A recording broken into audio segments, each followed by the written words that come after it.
New ইয়র্কের জ্যাকসনহাইটস থেকে আপনাদের স্বাগত জানাচ্ছি। আমি খালেদ মুহিউদ্দিন। শুরুটা হয়েছিল ডাকসু নির্বাচন দিয়ে, তারপর একের পর এক পাবলিক বিশ্ববিদ্যালয় ছাত্র সংসদ নির্বাচন হচ্ছে। ডাকসুতে নিরঙ্কুশ জয় পেয়েছে ছাত্র শিবির ঘোষিত প্যানেল। বিপরীতের ভোটের ফলে হতাশ ছাত্রদল। এটা জাতীয় নির্বাচনে কি প্রভাব রাখবে তা নিয়ে নানা ধরনের কথা বলছেন বিশ্লেষকেরা। আজকে জাকসু নির্বাচন অর্থাৎ জাহাঙ্গীরনগর বিশ্ববিদ্যালয়ের ছাত্র সংসদ নির্বাচনও বর্জন করেছে বিএনপি সমর্থিত ছাত্রদল সহ বেশ কয়েকটি দল। এই নতুন জোট রাজনীতিতে কি প্রভাব বিস্তার করবে, কি হবে বাংলাদেশের নতুন রাজনীতির পথরেখা বা দিকরেখা, তা নিয়ে কথা বলার জন্য আমাদের সঙ্গে আছেন রাজনৈতিক বিশ্লেষক ও নির্বাচন ব্যবস্থা সংস্কার কমিশনের সদস্য ডক্টর জাহিদুর রহমান। ডক্টর জাহিদুর রহমান, আপনাকে আমাদের অনুষ্ঠানে স্বাগত জানাই। আপনি আমাদের সময় দিয়েছেন, সেজন্য শুভেচ্ছা ও কৃতজ্ঞতা জানবেন। আমাদের সাথে আরও থাকছেন সেন্টার ফর সিভিল রাইটসের মহাসচিব ও সুপ্রিম কোর্টের আইনজীবী barrister ASM Shahriar Kabir. Barrister ASM Shahriar Kabir, আপনাকেও আমাদের অনুষ্ঠানে যোগ দেওয়ার জন্য শুভেচ্ছা ও কৃতজ্ঞতা জানাই। আপনি আমাদের সাথে যুক্ত হয়েছেন, সেজন্য আমাদের ধন্যবাদ জানবেন। এবং সাথে আরও থাকছেন জাতীয় নাগরিক পার্টি এনসিপির সাবেক নেতা, সাবেক যুগ্ম মুখ্য সংগঠক মেজর অবসরপ্রাপ্ত আব্দুল আল মাহমুদ। আপনাকে আমাদের অনুষ্ঠানে স্বাগত জানাই। আপনি আমাদের সাথে যুক্ত হয়েছেন, সেজন্য ধন্যবাদ ও কৃতজ্ঞতা জানবেন। আমি প্রথমে ডক্টর জাহেদ আপনার কাছে যেতে চাই। ডক্টর জাহেদ, ডাকসু ইলেকশনের কথা যদি বলি, আপনি আসলে কাকে ভোট দেওয়া উচিত বা কাকে ভোট দিতে হবে বা কাকে ভোট দিতে হবে না, এই প্রসঙ্গে আপনি কথা বলেছেন, কলাম লিখেছেন, আপনি আপনার মন্তব্য দিয়েছেন নিজস্ব চ্যানেলে, এবং আপনি অনেকগুলি টেলিভিশনে আমন্ত্রিত হয়ে গিয়েছিলেন, সেখানে প্রায় একই ধরনের কথা আপনি বলেছেন। ডক্টর জাহেদকে আমি একটু ব্ল্যাক হয়ে যেতে দেখছি। ডক্টর জাহেদকে আমাকে শুনতে পাচ্ছেন?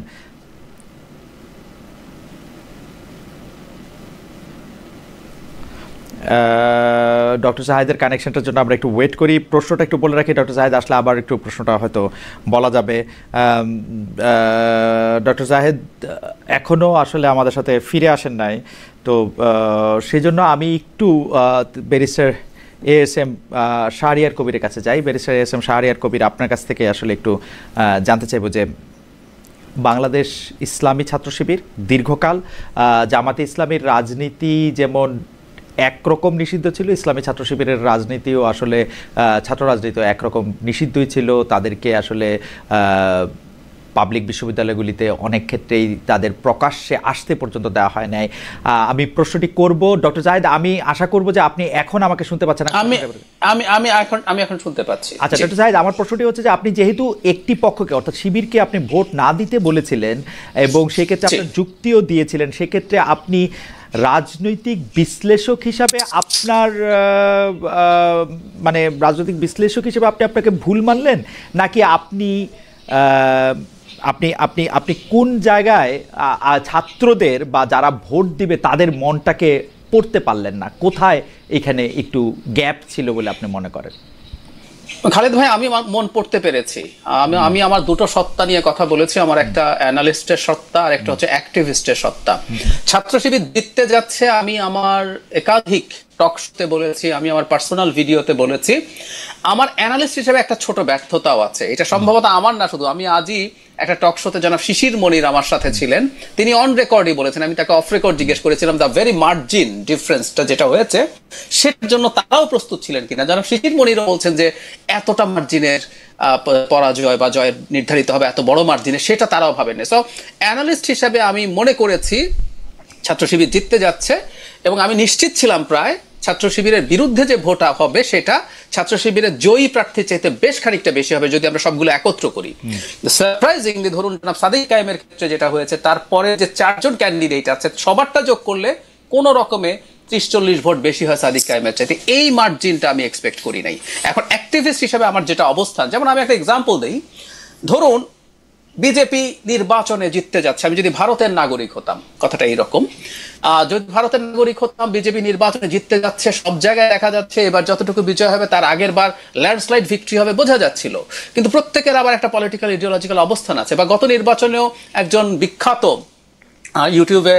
ইউটিউবার ছিলেন ধ্রুব রাঠি, তিনি একা ফাইট করার চেষ্টা করেছেন, তিনি পরাজিত হয়েছেন এক অর্থে। কারণ হলো বিজেপি শেষ পর্যন্ত আগের মতো না হলেও সে জিতেছে, সরকার গঠন করেছে, কিন্তু তার আইডিওলজিক্যাল যে অবস্থান আছে সেই জায়গা থেকে একটা ক্যাম্পেইন তিনি চালিয়েছেন। সুতরাং আমি অ্যাক্টিভিস্ট হিসাবে আমি চেয়েছি বাংলাদেশে মুক্তিযুদ্ধ প্রশ্ন তো আছেই, বাংলাদেশে কোনো আইডেন্টিটি পলিটিক্স, কারণ হলো এখানে ব্যক্তিকে দেখে তারা যদি ভোটও দেন, দিনের শেষে এটা একটা ইডিওলজিক্যাল কোয়েশ্চেন, সেটাই যাতে ঢাকা ইউনিভার্সিটির স্টুডেন্টরা তাদের জয়ী করার মাধ্যমে ভবিষ্যতে তাদের পথটাকে আরো স্মুথ না করে দেন, সেই অ্যাপিলটা ছিল। এই হচ্ছে ব্যাপার, সেই পয়েন্টে। জি, ইডিওলজিক্যাল জায়গা থেকে আপনি যেটা আসলে বলতে চেয়েছেন, সেই জায়গাটা বলাটার কি আসলে আপনি আপনাকে একটু রিভাইজ করবেন কিনা? কারণ ধরেন আমরা আপনি বলতে চাইছেন, আমরা যেটা শুনছি আপনার কাছে, যে একটা আইডেন্টিটির পলিটিক্স আসলে ছাত্র শিবির করতেছে,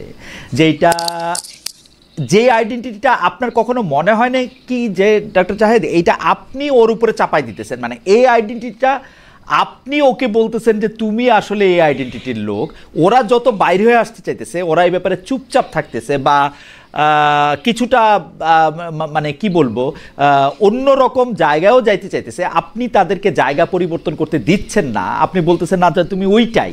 মানে আমি আরো খোলাসা করে বললে দর্শকদের উদ্দেশ্যে, আপনার উদ্দেশ্যে না, দর্শকদের উদ্দেশ্যে না, আপনার উদ্দেশ্যে না, দর্শকদের উদ্দেশ্যে, যেমন আমি আসলে কি বলতে চাইতেছি, যেমন আমরা বলতে চাইতেছি, আমি বলতে চাইতেছি না, আসলে আমরা শুনতেছি যে জামাতে ইসলামী বা শিবিরকে কেউ কেউ এইটা বলতে চাইতেছে যে তোমরা মুক্তিযুদ্ধ বিরোধী। এখন ওরা বলতেছে যে ওরা মুক্তিযুদ্ধ বিরোধী না, মুক্তিযুদ্ধ বা পরবর্তী বাংলাদেশ ওরা ধারণ করতেছে।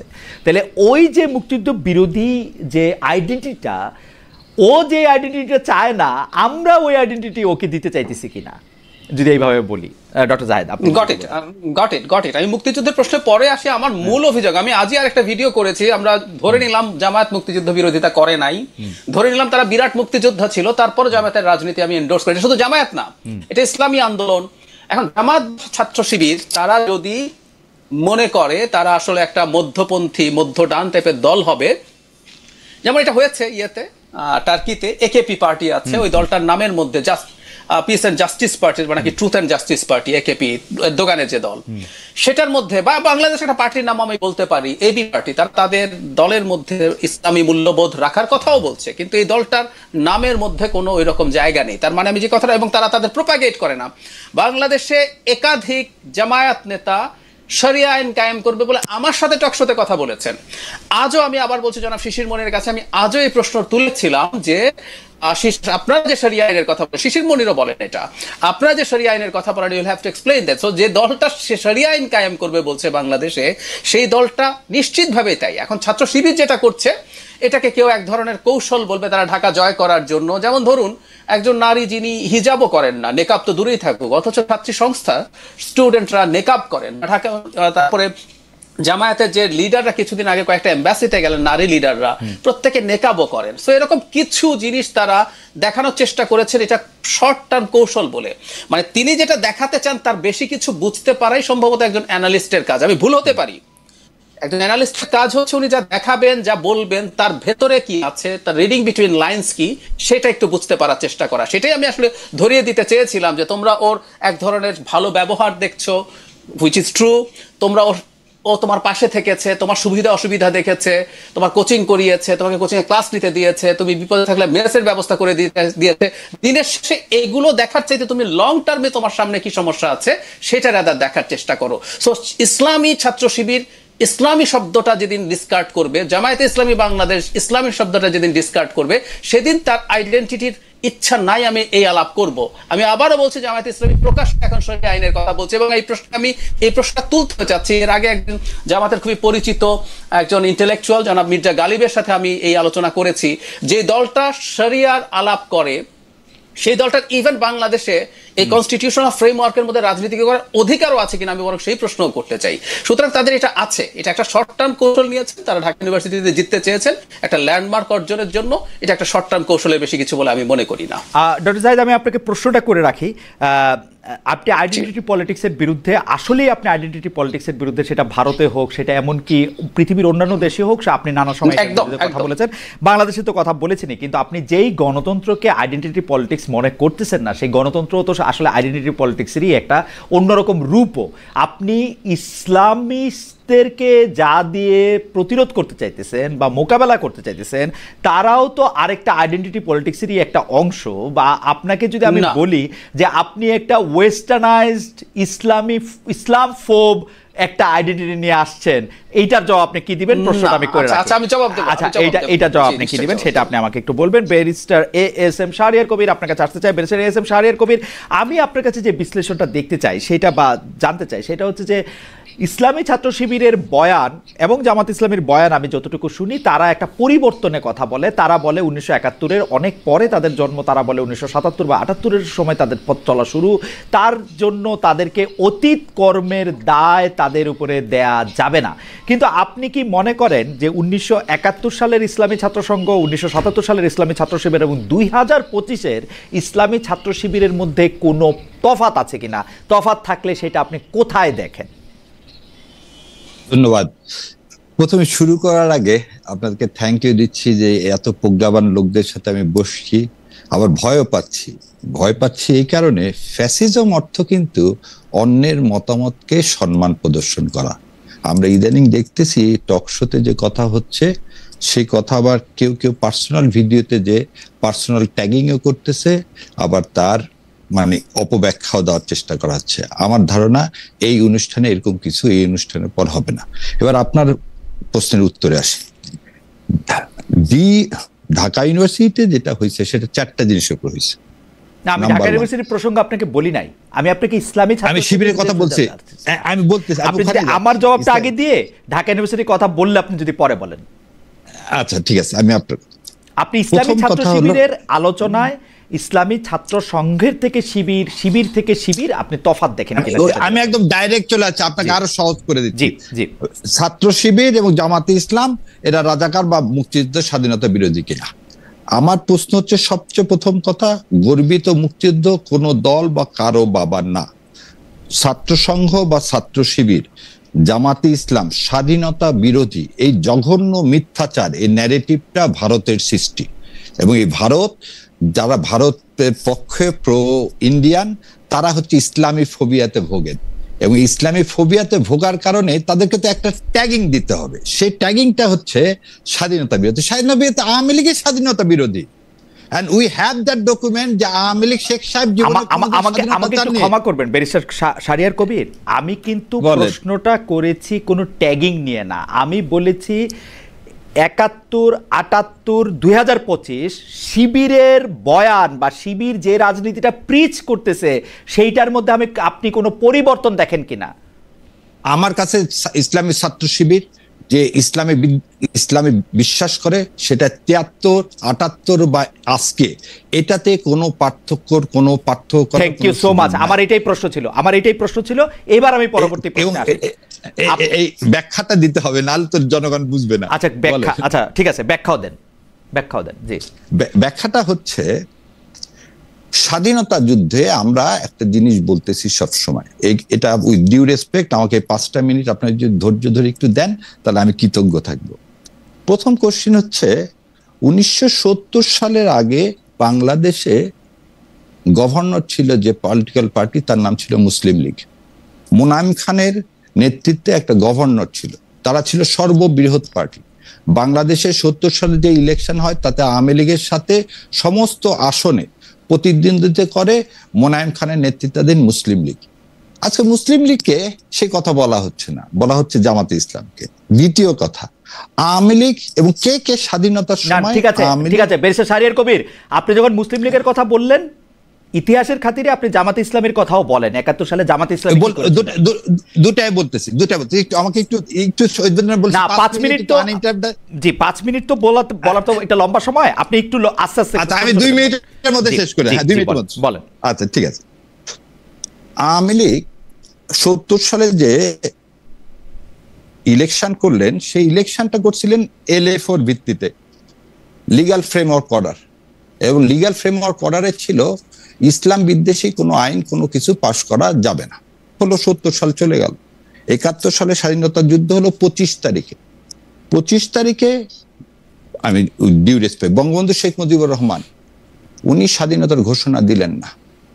এবং সেটা আমরা যদি সাপোর্ট চাই, তাহলে সাপোর্ট হিসাবে তাজউদ্দিন আহমেদের মেয়ে শারমিন আহমেদ খুব সুন্দর করে এটাকে অ্যাডমিট করছেন যে উনি লিখিত দেননি, ওনার বাবা নিয়ে গেছে, লিখিত দেননি, নুরুল হক সাহেব ট্রান্সমিটার নিয়ে আসছে। আমরা কিন্তু আওয়ামী লীগের আলাপই করতেছিলাম না ব্যারিস্টার কবির, আমি বলতেছি যে জামাত ইসলাম, আপনি জামাত ইসলামের ভূমিকার কথা বলেন। এটার সাথে জামাত ইসলাম, আপনি মুসলিম লীগের ভূমিকার কথা বলছেন, আপনি জামাত ইসলামের ভূমিকার কথা বলেন। জামাত ইসলামের ভূমিকার কথা বলতে শোনেন, আওয়ামী লীগ সে সময় ঘোষণা দেননি। এবারে আপনাকে বলি, পূর্ব বাংলা কমিউনিস্ট পার্টি, আব্দুল মতিন, আলাউদ্দিন, টিপু বিশ্বাস, ওহিদুর রহমান, এনারাও বলছেন যে কি স্বাধীনতা, ভারত হচ্ছে বহিঃশত্রু, পাকিস্তান হচ্ছে অন্তঃশত্রু, এই অন্তঃশত্রুকে কি করতে হবে, পরেই রক্ষা করতে হবে, ভারতের আধিপত্যবাদ থেকে আমাদের সরতে হবে। জামাতে ইসলাম সেম স্ট্যান্ডিং নিলেন। কি স্ট্যান্ডিং নিলেন? ভারতের থিং ইজ ইন 1971 একটা জিনিসই, ভারতের আধিপত্যবাদের বিরোধিতা করব না, আমার যে পাকিস্তান শোষণ হচ্ছে পাকিস্তানের কাছে তারকে সমর্থন করব। এবং 71 সালে 27 মার্চ, আজকে 24-এর আন্দোলনের সাথে খুব সুন্দর 71-এর মিল আছে। ওখানেও আমি আপনাকে বুঝতে পেরেছি ব্যারিস্টার শাহরিয়ার কবির, আমি আমার আসলে কতগুলি স্ট্যাকেটো কোশ্চেন করতে হচ্ছে। আমার কথা হলো যে আপনি বলতেছিলেন যে ইসলামী ছাত্র শিবিরের বয়ান 1971 সালে যেটা ছিল, 77 সালে, 78 সালে যেটা ছিল, ইসলামী ছাত্র শিবির তো সে সময় ছিল না, ইসলামী ছাত্র সংঘ, এবং 2025-এ তার কোনো ব্যত্যয় ঘটে না। এখন আপনি বলতে চাইতেছেন যে ভারতীয় আধিপত্য বিরোধী বাদের বিরুদ্ধে জামাত ইসলামী 1971 সালে একটা অবস্থান নিয়েছিল, সেই অবস্থানে এখনো জামাত ইসলামী আছে, ভবিষ্যতে থাকবে, তাই তো? মানে কোনো বয়ানে কোনো পরিবর্তন হয় না, বয়ানের কোনো পরিবর্তন হয়, এবং সে সঠিক ছিল জামাত ইসলামী, তাই তো? এবং জামাত ইসলাম সঠিক ছিল, এবং এদেশের স্বাধীনতা রক্ষা করতে হলে ভারতের যে আধিপত্যবাদ তার বিরোধিতা করতে হবে। যারা ভারতের আধিপত্যবাদ করবে না তারা জামাত এবং শিবিরকে ট্যাগ দিবে। ফাইন, মানে জামাত ইসলামের অবস্থা সঠিক ছিল, তাই তো? সঠিক ছিল। এবং কেন সঠিক ছিল এটাও বলতে হবে। না, কেন সঠিক ছিল সেটা আপনাকে বলতে হবে না, আমি বরং অন্য কথা বলি। জামায়াতের আমির যে মনে করেন যে অনেক সময় তার অবস্থান সঠিক ছিল না, সেটা কি কারণে মনে করেন? আচ্ছা, তিনি বলছেন 1948 থেকে 71 সাল পর্যন্ত কেউ যদি প্রমাণ দিতে পারে। নো, আমার অনুষ্ঠানে তিনি বলছেন 47 থেকে 71 পর্যন্ত। আপনার অনুষ্ঠান শুনছি, জি, 24 পর্যন্ত সকল কিছুর জন্য তিনি ক্ষমা চেয়েছেন নিঃশর্ত। সেটা হচ্ছে একজন মুমিন মুসলমানের কাজ হচ্ছে সব সময় মানুষের কাছে ক্ষমা চাওয়া, কোনো অন্যায় না করে, অপরাধ হয়ে থাকে, কোনো অন্যায় না করে, কোনো অন্যায় না করলে আপনার মনে যদি আঘাত দিয়ে থাকে, আমি এই অনুষ্ঠান শেষে আমি বলবো ভাই, কারো মনে কোনো দুঃখ দিয়ে থাকলে আমাকে ওকে ফাইন। আমার মনে হয় এএসএম শাহরিয়ার কবিরের বক্তব্য একদম পরিষ্কার। 1971 সালে জামাত ইসলামের যে অবস্থান ছিল সেই অবস্থানটি সঠিক ছিল, এবং তারপরেও জামাত ইসলামের যে অবস্থান সেগুলি সঠিক।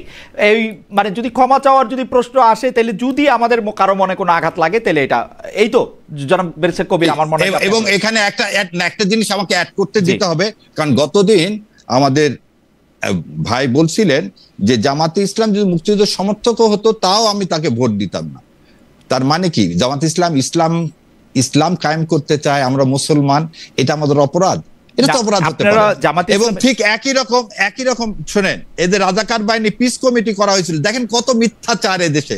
পিস কমিটিতে জামাত ইসলামী কেউ ছিলই না, পিস কমিটির চেয়ারম্যান ছিল মুসলিম লীগের, ভাইস চেয়ারম্যান ছিল মুসলিম লীগের। রাইট, পিস কমিটিতে জামাত ইসলামী ছিল না, আলবদর আল শামস ছিল। হাওয়েভার ব্যারিস্টার শামস কবির, আমি আপনাকে একটা কথা বলি, আপনি জামাতে ইসলামীর পক্ষ থেকে ইসলামী রাষ্ট্র কায়েম করতে চান, সেইটা এই দেশের অনেক ইসলামী দল আছে যারা বিশ্বাস করে না। আপনি খেয়াল করলে দেখবেন যে এইখানে হেফাজতে ইসলামীর আমির থেকে শুরু করে অনেকেই জামাতে ইসলামীকে নিয়ে আসলে কি বলেছেন, জামাতে ইসলামের ইসলামকে নিয়ে আসলে কি বলেছেন, এটা নিশ্চয়ই আপনি খেয়াল করেছেন।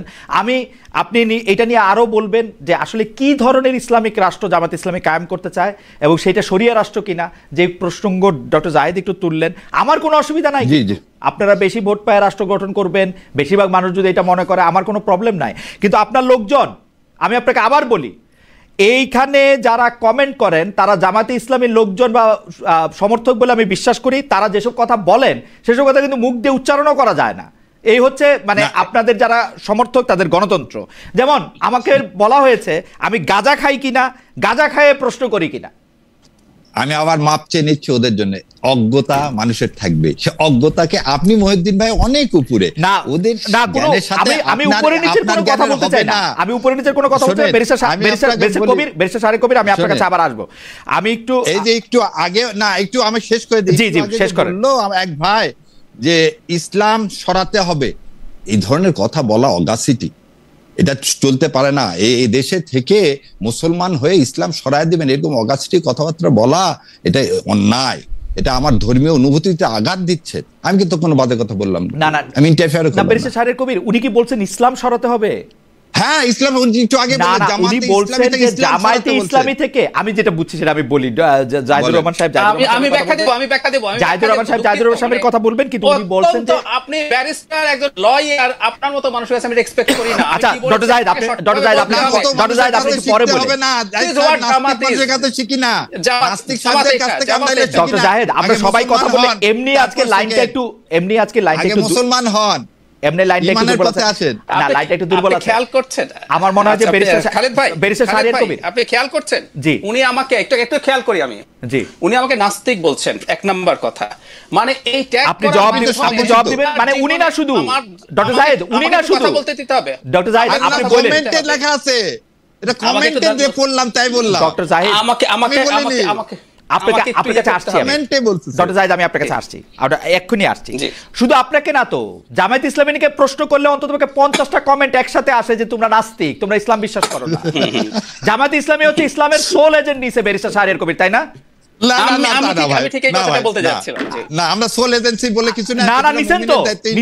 জামাত ইসলামী কথা বলে নাস্তিক কথা আসে 100 বার, গালি দেওয়া ছাড়া কথা বলে না। দায়িত্ব ইসলাম কায়েম, শুনেন মোহাম্মদ শব্দটা দিয়ে আপনারও দায়িত্ব ইসলাম কায়েম করা, নাহলে ঈমান থাকবে না। আমার ঈমানের জবাব আমি দিব, ডক্টর শাহরিয়ার কবির, আমার ঈমানের জবাব আমি দিব, ব্যারিস্টার শাহরিয়ার কবির, আমি আসছি আমার কাছে, আমার ঈমানের জবাব আমি দিব। এই দিবেন, আমরা সবাই মিলে আমার ঈমানের জবাব আমি দিব, আমি বলছি আমার ঈমানের জবাব আমি দিব, কিন্তু দায়িত্ব সবাইকে বলতে হবে। আপনার বলাটা আপনি বলেন, আপনি আমারে নাস্তিক বলবেন, ডক্টর জাহিদ নাস্তিক বলবেন, এটা আপনি বলতে পারেন না? না আমি নাস্তিক বলি, বলছেন তো, তাই বললাম, বলছেন না কমেন্টে আছে বলেন। আচ্ছা আমি একটু সরি, আমি একটু মেজর মাহমুদ আপনার কাছে আসি। মেজর আব্দুল্লাহ মাহমুদ, আপনি কয়েকদিন আগে একটা প্রেস কনফারেন্স করেছেন, আপনারা এনসিপি থেকে পদত্যাগের ঘোষণা দিয়েছেন, এনসিপি ত্যাগ করার কথা বলেছেন। আপনারা বলেছেন যে সামরিক বাহিনীর সেনাবাহিনী অবসরপ্রাপ্ত সেনা সদস্যদের নিয়ে অবমাননাকর মন্তব্যের অভিযোগে এই জাতীয় নাগরিক পার্টি থেকে পদত্যাগ করা হয়েছে, আপনারা এটা বলেছেন। কিন্তু যেই অবমাননাকর মন্তব্যের কথা বলা হয়েছে, সেই অবমাননাকর মন্তব্য চলতেছে অনেক দিন ধরে। আমি যদি বলি সেটা শুরু হয়েছে অনেক দিন ধরে, আপনারা সেটা জানার পরে সেই পার্টিতে যোগ দিয়েছেন, সেই পার্টিতে বিলং করেছেন, এবং আমার কাছে তথ্য একাধিকভাবে আপনার বিরুদ্ধে বিভিন্ন অভিযোগ ফর্মড হওয়ার সময়, এবং যেই সময় আপনাকেই আসলে নাগরিক পার্টি থেকে বহিষ্কার করার মতো অবস্থা তৈরি হইতো, তখন আপনি একটা পদত্যাগ করছেন, এবং ডাকসু ইলেকশনের পর যখন নাগরিক পার্টি একটা খারাপ অবস্থায়, তখন আপনি এটা করছেন। এইটার ব্যাপারে আপনি কি বলবেন জনাব আব্দুল্লাহ মাহমুদ? জি ধন্যবাদ খালেদ মহিউদ্দিন ভাই, আপনার অনুষ্ঠানে আমাকে স্বাগতম জানানোর জন্য, এবং দর্শক শ্রোতা আপনার মাধ্যমে যারা শুনছেন সবাইকে ধন্যবাদ জানাচ্ছি এবং সালাম জানাচ্ছি। আসসালামু আলাইকুম। আমি যদি আপনার প্রথম প্রশ্নের যেটা আছে সেটার প্রথম অংশে যদি আসি, যে সেনাবাহিনীর অবসরপ্রাপ্ত সেনা সদস্যদেরকে নিয়ে অবমাননাকর কথা, ব্যাপারটা ওটা ছিল না। লাইনটা ছিল এরকম যে সেনাবাহিনী এবং তার অবসরপ্রাপ্ত অর্থাৎ এক্স সার্ভিসম্যান যারা আছে তাদেরকে নিয়ে কন্টিনিউয়াস অবমাননাকর কথাবার্তা যেটা হচ্ছিল পার্টির ভিতরে এবং হচ্ছে বাইরে ওপেনলি, সেটার আমরা আসলে বিরোধিতা করে বা সেটা নিয়ে আমরা সাস্টেন করতে না পেরে আমরা পদত্যাগ করেছি। আমি এবং মেজর সালাউদ্দিন দুইজন মেজর ছিলাম আমরা এখানে, মানে সশস্ত্র বাহিনী থেকে দুইজন ছিলাম কেন্দ্রীয় কমিটিতে, আমরা দুইজনই একসাথে পরামর্শ করে দেন হচ্ছে আমরা আসলে পদত্যাগ করেছি। এখন ব্যাপার হচ্ছে যে আপনি যেটা বলেছেন এটা তো অনেকদিন ধরেই হচ্ছে, আমি আপনার সাথে একমত, আসলে অনেক দিন ধরেই হচ্ছে, এবং সেই অনেক দিনের মধ্যকার যে সময়ের প্যাসেজটা ছিল সেই প্যাসেজের মধ্যে আমরা মনে করেছি যে আসলে রাজনীতি করতে এসে আমাদেরকে তো অবশ্যই আমাদের রাজনৈতিক দলের প্রতিও দায়বদ্ধতা আছে। অবশ্যই আমরা যে বাহিনীতে বিলং করেছি, যে পোশাক আমরা পরিধান করেছি একসময় সার্বভৌমত্বের রক্ষা করার জন্য, সেই বাহিনীর প্রতি আমাদের দায়বদ্ধতা আছে, অথবা সেই বাহিনীর যে রিচুয়ালস অথবা যে সংস্কৃতি আছে সেটার প্রতি। তো হিস্ট্রিক্যালি আমরা চেষ্টা করেছি প্রথমেই আমাদের লিডারশিপ টিম যারা আছে তাদের কাছে আমরা রিচ আউট করার, এবং হচ্ছে এই প্রবলেম গুলা যেটা হচ্ছে যে কটূক্তি গুলা আসছে এবং অবমাননাকর কথা, তো আসলে গঠনমূলক সমালোচনা তো অবশ্যই থাকবে। যে ধরেন ডিজিএফ এর মাধ্যমে গুমের কথা বলেছে, খুনের কথা বলা হয়েছে, যেটা হয়েছে রাইট, এটা তো ফ্যাক্ট। তো এটা নিয়ে সমালোচনা থাকবে এবং হচ্ছে এটা থেকে কিভাবে উত্তীর্ণ হওয়া যায় সেটা নিয়ে অবশ্যই আলোচনা থাকতে হবে। এটাই তো গণতন্ত্রের সৌন্দর্য, এবং সেই সৌন্দর্যটা তো পার্টি থেকে আগে আসলে ডেভেলপ হয়, আমরা যদি গণতান্ত্রিক একটা পার্টি হয়ে থাকি।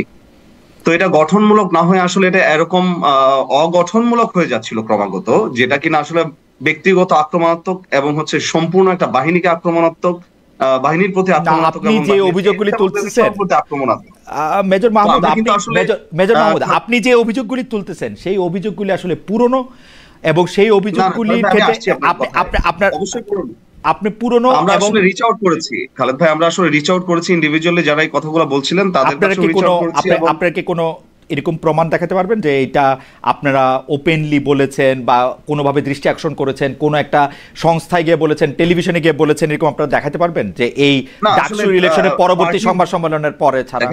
না, পার্টির ইন্টারনাল কিছু ডিসক্লোজার তো ডিসিশন থাকে, পার্টির ইন্টারনাল কিছু আমাদের ডিসকাশনও থাকে। অবশ্যই আমি যখন পার্টির মধ্যে ছিলাম তখন আমি অবশ্যই পার্টির ভিতরের যে কথাগুলো হচ্ছে, ইন্টারনালি যে ডিসকাশন হচ্ছে বিভিন্ন ক্রাইসিস মিটিগেশন নিয়ে, সেটা তো আসলে আমি বাইরে বলবো না। আমি যতক্ষণ পর্যন্ত পার্টির ভিতরে থাকবো সেই পার্টির যেই আদর্শ আছে সেটাকে আমাকে মেনেই তো আমাকে আগে যেতে হবে। সো তখন যখন আমি অলরেডি একটা ডায়লগ প্রসেসে আছি, সেটা আমি বাইরে আসলে ডিসক্লোজ করার মতো অথবা কোনো সংস্থাকে যে বলার তো আসলে কোনো প্রয়োজন নাই যখন পার্টির ভিতরে কথাগুলো হচ্ছে। এটা নিয়ে আমি আপনার আহ্বায়কের কাছেও রিচ আউট করেছি, আমাদের মুখ্য সংগঠকের কাছেও রিচ আউট করেছি। রিচ আউট এখন আপনি যদি দাবি করেন মেজর মাহমুদ, আপনি আমাদের অসুবিধাটা দেখেন, আপনি যদি এখন আপনি দাবি করেন যে আপনি নাহিদ সাহেবের কাছে রিচ আউট করছেন, এটা তো আমি কোনোভাবে আমি তো এটার কোনোভাবে প্রমাণ দেখতে পারবো না। আপনি খালি মুখের কথাই আমার কাছে ধরেন, রাইট খালেদ ভাই, আমি আপনাকে অন রেকর্ড বলছি যে প্রমাণ আছে। এখন যদি ধরেন পার্টি থেকে বলা হয় যে প্রমাণ নাই, তখন আমাকে সেই প্রমাণটা ডিসক্লোজ করতে হবে। রাইট, আমার কাছে রিটেন প্রমাণই আছে, আমি আপনাকে সেই জন্যই বলছি আমার কাছে রিটেন প্রমাণ আছে। ঠিক আছে, যে আমি এটা রিচ আউট করেছি এবং কথা বলতে চেয়েছি, বারংবার কথা বলতে চেয়েছি, এবং আমরা রিকোয়েস্ট করেছিলাম যে আসলে যেহেতু আমরাও ওই সোসাইটি থেকে গ্রেটার সোসাইটিতে বিলং করতাম এক সময়, এবং হচ্ছে এখনো এক্স হিসেবে বিলং করি, তখন আসলে গঠনমূলক বাদে যখন ব্যক্তিগত আক্রমণাত্মক, পেট মোটা এবং হচ্ছে ভুঁড়ি মোটা বড় হওয়া, এবং হচ্ছে আপনার ঘিলুয়া এবং মাথার স্টেট বোঝানো, সংবিধান বোঝানো, এরকম যখন কথাগুলো আসে, তখন সেগুলো কিন্তু আমাদেরকেও সেই সোসাইটির একটা পার্ট হিসেবে আমাদেরকে অ্যাবজর্ব করতে হয়। আমি একটা কথা খালেদ ভাই আপনাকে বলি, যে হচ্ছে আপনার 5 আগস্টের পরে যদি কোনো নির্দিষ্ট জনগোষ্ঠীর সাথে যদি কোনো ধরনের মিটিং অথবা সংগঠনের যদি কোনো বৈঠক হয়ে থাকে, সেটা ছিল হচ্ছে সশস্ত্র বাহিনীর মেজর মাহমুদ। এটা ইন্টারেস্টিং না, মানে আপনি আর্মিতে কাজ করছেন সেজন্য আর্মির নিয়ে কিছু বললেই আপনার দলের বিরুদ্ধে আপনার লাগছে। আপনার দল যখন আপনার দলের আরো অনেকগুলি সিদ্ধান্ত নিয়ে যখন আমরা কথা বলছি, তখন এর একটাও আপনার লাগে না, এবং আপনি ওয়েট করতেছিলেন যে ডাকসু ইলেকশনের এনসিপির এরকম একটা অবস্থা হবে, এনসিপি উইল বি একটা ভালনারেবল অবস্থায় থাকবে, এবং আপনি কোনো একটা সিকোয়েন্স ফেস করবেন, তখন আপনি আইসা এটা বলবেন। এটা কি ঠিক হইলো কাজটা? না না না, নট রিয়েলি। আমি মনে করি না এরকম ভাবে। আসলে এই জিনিসটা নিয়ে অনেকবার রিচ আউট করার চেষ্টা করেছি, এবং ডাকসু ইলেকশনের আগেও বলেছি, যেহেতু জিনিসগুলো অ্যাব্রাপ্টলি নেগেটিভলি যাচ্ছিল, ইভেন আপনার এগুলো এই ইস্যুগুলো থেকে কেন্দ্র করে আমার প্রতি এবং আমাদের প্রতি ব্যক্তিগতভাবে আক্রমণাত্মক অবস্থানে পার্টির বিভিন্ন কেন্দ্রীয় সদস্য চলে গিয়েছিল। এখন কিভাবে সেই কেন্দ্রীয় ভাবে চলে গিয়েছিল সেটা আপনি ওই যে একটু আগে বললেন না, যে হচ্ছে আপনার বহিষ্কারের প্রিপারেশন নেওয়া হচ্ছিল, তখনই হচ্ছে এরকম হচ্ছে। এটা একটা জাস্ট একটা রটনা, there was nothing such, এরকম কোনো কিছুই ছিল না। বরং হচ্ছে আমার পক্ষ থেকেই আপনার যে কোনো একটা ইস্যুতে পার্টির আমার যে 2 জন সদস্য বা অথবা 3 জন সদস্য যারা এমন কিছু কার্যক্রম করছিল যেটা কিনা সরাসরি একটা পার্টির সদস্যকে ব্যক্তিগতভাবে হেয় প্রতিপন্ন করার মতো কার্যক্রমে গিয়েছিল। আমি আসলে সেরকম পার্সোনাল ইস্যুতে আমি যেতে চাই না। আমি আপনার কাছে সেটা বলতে চাই যে আমরা আসলে এই ইস্যুটা নিয়ে, আমরা যেহেতু ওই সোসাইটিতে বিলং করতাম, আমরা চেয়েছিলাম যে পার্টি যখন হবে, পার্টি তো একটা ডেমোক্রেসিক প্রসেসের মধ্যে রাজনীতি করতে হবে। এখানে যদি আমরা অ্যাক্টিভিজম করি, আমরা যদি বলি এটা ভেঙে দিব, আমরা যদি বলি এটা ঘুরিয়ে দিব, এটা তো হচ্ছে শুধু তারা না, এটা পার্টির অন্যান্য সদস্য যারা আছে এবং তৃণমূলে যারা আছে তাদের উপরও কিন্তু এটা রিফ্লেক্ট আছে। আমি কাদেরকে ভাই আমি একটু বলি, আমি কার উপর কথা বলছি, আমি এটা নিয়েছি একটা ধরনের রেসিজম হিসেবে। এটা একটা বৈষম্যের মতো, বৈষম্যের খাতিরে পড়ে বলে আমি মনে করি। কার প্রতি বৈষম্যের কথা বলছি, আপনি যেভাবেই বলে থাকেন না কেন যে হচ্ছে আপনি এটা এখন বললেন কেন, তখন ভাই এক্স সার্ভিসম্যান হিসেবে গা যখন লাস্ট পর্যন্ত জ্বালা পড়া হয়ে যায়, তার পরবর্তীতে কিন্তু টোটালি বার্ন আউট হওয়ার পরে বলেছি। ঠিক আছে ভাই, এবং এটা রেসিজমটা কার বিরুদ্ধে হয়েছে? সেই বাহিনীর বিরুদ্ধে হয়েছে খালেদ ভাই, যে বাহিনী মুক্তিযুদ্ধ করেছে, একটু আগে আমরা কথা বলছি, রাইট? ঠিক আছে, সেই আর্মির বিরুদ্ধে হয়েছে, যে আর্মির ধরেন প্রেসিডেন্ট জেনারেল জিয়াউর রহমান যেখানে হচ্ছে আপনার বহুতান্ত্রিক গণতন্ত্রের কথা বলেছেন, সেই আর্মির বিরুদ্ধে হয়েছে, সেই আর্মির বিরুদ্ধে হয়েছে। ঠিক আছে মেজর মাহমুদ, আপনার কাছে আমি আবার আসবো, এই সম্পর্কে আরো কথা শুনবো। আমি একটু ডক্টর জাহিদের কাছে যেতে চাই। ডক্টর জাহিদের কাছে যাওয়ার আগে আমি একটু দর্শকদের উদ্দেশ্যে একটা কথা পরিষ্কার করতে চাই। প্রতিদিন আমাকে এই রকম প্রশ্নের সম্মুখীন, এরকম কথার সম্মুখীন প্রতিবার হইতে হয়। আমি এইটার জবাব আজকে আমি একটু দিতে চাই।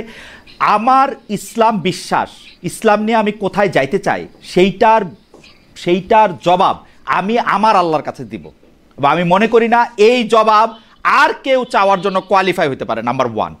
নাম্বার 2, আমি ইসলামী শাসন চাই কিনা সেই ক্ষেত্রে আপনারা যারা ইসলামী শাসন চান তাদের ক্লিয়ার করতে হবে আপনারা কোন ধরনের ইসলামী শাসন চান। কল্পিত গল্পিত একটা দুইটা কথা এরকম করে বললে হবে না। 3 নম্বর কোশ্চেন, আপনারা যে নাস্তিককে নাস্তিক বলতে পারেন কিনা, আবার খোলেন কোরআন শরীফ, আপনি দেখেন তো আপনার কোনো ক্ষমতা আছে কিনা কেউ নিজেকে নাস্তিক না বললে তাকে নাস্তিক বলার। ট্রাই ইট, আবার জানান, পরে আবার কথা হবে। আমি ডক্টর জাহেদ আপনার কাছে আসতে চাই। ডক্টর জাহেদ, আমি আপনার কাছে যে বিষয়টি নিয়ে আগে কথা বলছিলাম সেই প্রশ্নটি আপনাকে করে রাখছি। আপনি অনেকগুলি বিষয় নিয়ে কথা বলতে চাইতেছিলেন, সেইটা নিয়ে আপনি যদি একটু বলেন যে আমরা আসলে ট্যাগিং বা আদারের যে রাজনীতি করতেছি সেটা আসলে ঠিক করতেছি কিনা। ডক্টর জাহেদুর রহমান। একেবারেই না। আমি দুটো জিনিস একটু ক্লিয়ার করি। মিস্টার কবির সুপ্রিম কোর্টের একজন লয়ার, আমি মোটেও এক্সপেক্ট করি না তিনি আমাকে মিসকোট করবেন, কারণ বারবার বলছি আমরা এমন একটা ইস্যু নিয়ে কথা বলছি, ধরুন আমি ইসলাম মুছে দিতে চাই, এগুলো বলা মানে আমি বাংলাদেশে এই ধরনের মন্তব্য মানে কাউকে হত্যাযজ্ঞ করে তোলার। আমি একদম ক্লিয়ারলি বলছি, শিবিরকে যখন হত্যাযজ্ঞ করে তুলেছিল শেখ হাসিনার সময়, শিবির বললে যে কাউকে কুপিয়ে পিটিয়ে মেরে ফেলা যে আমরা ফাইট করেছি, এখন ঠিক একই রকম কাজ হচ্ছে। আমি কি বলেছি খালেদ ভাই, আমি আপনাকে বলি, মিস্টার কবির শুনবেন আশা করি। আপনি বলছিলেন যে ছাত্র শিবির তারা তাদের এই আইডেন্টিটি সরিয়ে তারা রাদার একটা লিবারেল ডেমোক্রেটিক পার্টির মতো কাজ করতে চায়, এটা আপনি বলেছেন। আমি কেন গায়ের জোরে তাদের উপর এটা চাপিয়ে দিচ্ছি, তখন আমি বলেছিলাম যতদিন পর্যন্ত তাদের নামের সাথে এটা থাকবে ততদিন পর্যন্ত আমি ধরে নেব। আবারও বলি, আইডেন্টিটি পলিটিক্স আমি বাতিল করে দিতে বলি না, পৃথিবীতে আছে তো, কিন্তু এটা মেনে নিয়ে করতে হবে। এখন আপনি যখন বলছেন আইডেন্টিটি পলিটিক্স আর করতে চায় না, তখন আমি বলেছি আসলে তাদের নামের সঙ্গে থেকে এটা সরিয়ে দিতে হবে। আমি আপনাকে বলেছি জামায়াতে ইসলামী কি করবে এটা তাদের চিন্তা, তাদের সিদ্ধান্ত আসলে। আর একটা কথা আমি একটু বলতে চাই না, কিন্তু আমার এই জায়গায় প্রশ্ন ছিল ডক্টর জাহেদ, এই জায়গায় আমার প্রশ্ন ছিল আপনিও একটা আইডেন্টিটি পলিটিক্স করছেন কিনা, একটা ওয়েস্টার্ন আইডেন্টিটি করছি না। আমি করছি না, আমি এটাই আসবো। আমি তার আগে একটু মিস্টার কবির আরো কয়েকটা জিনিস একটু অ্যাড করতে চাই। মানে ইসলামের সোল এজেন্সিশিপ জামায়াতে ইসলামীকে দেয়া হয় না। আই এম সরি, আমি একটু পড়ি। মিস্টার মহিবুল্লাহ বাবু নগরী, উনি হচ্ছেন হেফাজতে ইসলামের আমির, ওনার 3 অগাস্টের মন্তব্য, জামায়াত ইসলামী একটি ভণ্ড ইসলামী দল, সহি ইসলাম দল নয়, ইসলামী দল নয়। তারা মদিনার ইসলাম নয়, বরং মওদুদি ইসলাম কায়েম করতে চায়। মওদুদির মতাদর্শ অনুসরণ করলে ঈমান থাকবে না। মজার ব্যাপার কি জানেন, আমি আমার একটা ভিডিওতে বলেছি জাহিদকে ইসলাম বিদ্বেষী বলে ফেলা যায় জামাতের রাজনীতির বিরোধিতার কারণে। মহিবুল্লাহ বাবুনগরীকে একটু বলেন তো, ওনাদের বক্তব্য মতে তো জামাতের কথা শুনলে ঈমান থাকবে না। মিস্টার কবির একটু মহিবুল্লাহ বাবুনগরীকে একটু বলুন যে উনি কত বড় ইসলাম বিদ্বেষী। আমি একটু শুনতে চাই আসলে, যারা কমেন্ট করছেন এখানে জামায়াতের লোকজন, একটু বলুন মহিবুল্লাহ বাবুনগরী। শুধু মহিবুল্লাহ বাবুনগরী নন, অন্ততপক্ষে 10 জন শীর্ষস্থানীয় আলেমের কথা আমি বলতে পারি। আলেমের কথা বলতে পারি। খালেদ ভাই, আপনার শোতে ইসলামী আন্দোলনের নায়েবে আমির আপনার এখানে স্বীকার করে গেছেন উনি জামাত সম্পর্কে কি ধারণা রাখেন, আমি শোটা দেখেছি, তাই না? তো যদি সব হয়ে থাকে একটু ওনাদেরকে গিয়ে বলুক তো। আমি আসলে বলি কি জানেন, জাহিদকে ট্যাগ করে হত্যাযজ্ঞ করা যায়, কারণ জাহিদের শক্তি নাই, জাহিদের হ্যাডাম নাই। ওরকম হ্যাডাম আছে তো হেফাজতের, হ্যাডাম আছে হাত পাখার বা ইসলামী আন্দোলনের, তাদেরকে ট্যাগ তারা করেন না আসলে। অথচ তারা এমন মন্তব্য করেছেন জামায়াতে ইসলামী আসলে ইসলাম আর পুনরুদ্ধার করা যাবে না। এই হচ্ছে তাদের রাজনীতি। আমি এটাই বলতে চেয়েছি। একটা কথা খুব ইম্পর্টেন্ট, জামাতকে মনে রাখতে হবে, জামাত কিন্তু মজলুম ছিল, আমরা জামাতের পক্ষে দাঁড়িয়েছি, তার রাইট নিয়ে কথা বলেছি। আজকে অনেকে কথা বলছেন জামাতের হয়ে, একটু খোঁজ নিয়েন জাহিদরা তখন কি করেছিল, কিভাবে কথা বলেছিল। আজকে মজলুম জালিম হয়ে উঠছে, এটা খুব ভয়ঙ্কর লক্ষণ আমি মনে করি। আমাকে এটা বলার চেষ্টা করা হলো আমি ইসলাম মুছে দিতে চেয়েছি না, সরি, আমি ভিন্ন একটা প্রসঙ্গে কথা বলছি। এবার আপনার প্রসঙ্গ যেটা আপনি আমাকে বলতে চেয়েছেন, আমার ইসলামোফোবি আছে কিনা, আমাকে আরেক ধরনের আইডেন্টিটি, না, উত্তর হচ্ছে না। আসলে আমরা রাজনীতি দুটো ভাগে করতে পারি। আমি প্রথম থেকেই, গোড়া থেকেই, ইভেন আমার রেকর্ড আছে, আমি প্রথম আলোতে বাঙালি আইডেন্টিটি পলিটিক্সের বিরুদ্ধে কলাম লিখেছি, আমার এগুলো সব রেকর্ড আছে। আমি ভারতে আমার চ্যানেল নিষিদ্ধ। খুব মজার ব্যাপার, ট্যাগের কথা বলছেন, আমাকে ভারতের ভারতের দালাল বলা হয় যখন জামাতের সমালোচনা করি। ভারতে অফিসিয়ালি যে কয়েকটা ইউটিউব চ্যানেল বন্ধ হয়েছে, এর মধ্যে আমার চ্যানেলটাও আছে। আমি আপনাকে জানিয়ে রাখলাম, আমি এটা নিয়ে দেখিয়েছি, আমার অফিসিয়াল ইমেল আমাকে পাঠানো হয়েছে ভারত সরকারের। আমি আপনাকে একটা প্রশ্ন করতে পারি কিনা, আপনি আইডেন্টিটি পলিটিক্সের বিরুদ্ধে আপনার যে অবস্থান, সেই অবস্থানটার সাথে আমি পরিচিত, আজকে না অনেকদিন ধরে পরিচিত, কিন্তু এইটা আবার একটা ফ্যালাসি কিনা। কারণ হচ্ছে যে আমরা যে মডার্ন স্টেট নামক যে ধারণাটা গইরা তুলছে, সেইটার ক্ষেত্রে তো আমাদের কোনো না কোনো একটা আইডেন্টিটি লাগবে, যেটাতে আমরা এটাকে একটা পলিটি বলতে পারি।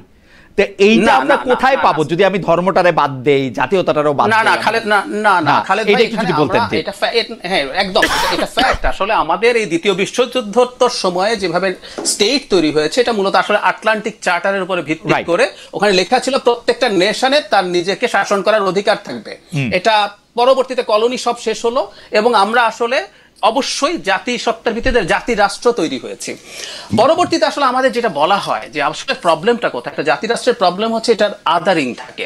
সে কারণে একটা স্টেট ক্রমাগত নেশন স্টেটের জায়গায় সিটিজেন স্টেট হয়ে ওঠা উচিত যদি সেটা বিদেশে সবার রাইটকে প্রিজার্ভ করতে চায়। আমি সেটাই চেয়েছি। এখন রাজনীতি দুরকম ভাবে হতে পারে, যেমন ধরুন আপনি আইডেন্টিটিকে বা অন্য কোনো ইডিওলজিক্যাল ইস্যু নিয়ে পলিটিক্স করতে পারেন, আর আপনি ওয়েলফেয়ারকে নিয়ে করতে পারেন।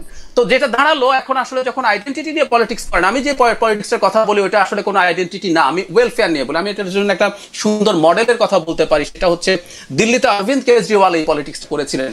বিজেপির মারাত্মক আইডেন্টিটি পলিটিক্সের বিরুদ্ধে দাঁড়িয়ে মানুষের জন্য কি কি ওয়েলফেয়ার নিশ্চিত করবেন তিনি সেটা করেছেন, আর সেটাকে ক্রমাগত বিক্রি করে উনি দুবার জিতেও এসেছিলেন। সো ওই পলিটিক্সটাকে আমি আসলে অ্যাডভোকেট করতে চাই দিল্লিতে। জি জি, দিল্লিতে মানে তো আমি দিল্লিতে আঞ্চলিক রাজনীতি, আঞ্চলিক না ঠিক আঞ্চলিকও না। আপনার আমাদের অনেকের হয়তো জানা নেই, ভারতে একমাত্র দল যে একটার বেশি রাজ্যে মানে তৃতীয় মানে ইয়ের পর আর কি, বিজেপি এবং কংগ্রেসের পর একমাত্র দল মানে তৃতীয় দল যে একটার বেশি রাজ্যে মানে দুটো হলেও, পাঞ্জাবেও কিন্তু আম আদমি পার্টি মুখ্যমন্ত্রী হয়েছে।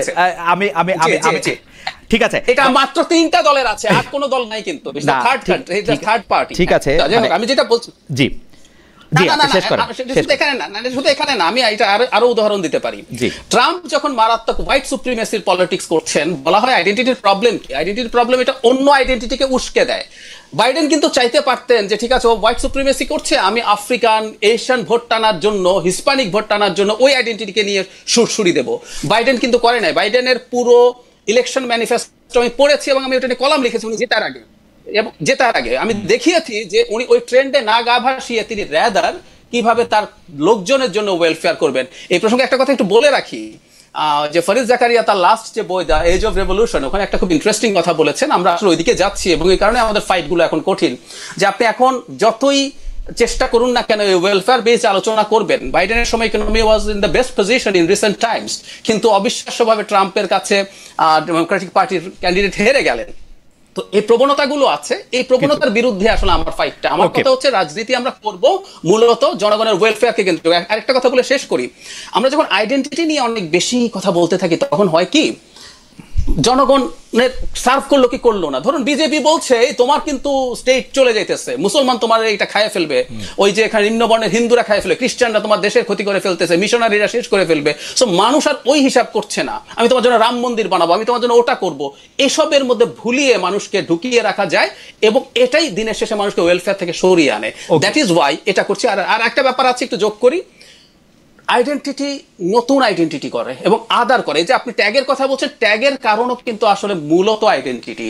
আপনি যখন মনে করছেন জামাতে ইসলামের পক্ষে কথা না বলা ইসলাম বিদ্বেষ, আপনি ইসলাম বিদ্বেষী ট্যাগ দিয়ে দিচ্ছেন। কারণ আমরা এখন আলাপটা ওই জায়গা থেকে দেখার চেষ্টা করছি। কারণ হচ্ছে আপনিও তো মানে আমি আবার যদি মানে আজকে আপনার একটু চলে যেতে হবে, তারপর আপনার কাছে যখন আসবো কিন্তু আপনিও তো আসলে ট্যাগিংই করছেন। আপনি জামায়াতে ইসলামীকে কিন্তু একটা রাজনৈতিক দল হিসেবে দেখতে পাচ্ছেন না। জামায়াতে ইসলামী দেখার আগে তাহলে আপনি পরে আবার আপনাকে বলি, মানে আপনার কি হচ্ছে আমি দেখি। আপনি জামায়াতে ইসলামী ডক্টর শফিকুর রহমান দেখতেছেন না, জনাব এস.এম. শাহরিয়ার কবির দেখতেছেন না, আপনি দেখতেছেন যে একটা ইসলামিক দল। আপনি ওটাকে আর কোনোভাবে এটাকে আর কোনো কিছু আপনি দেখতেছেন না।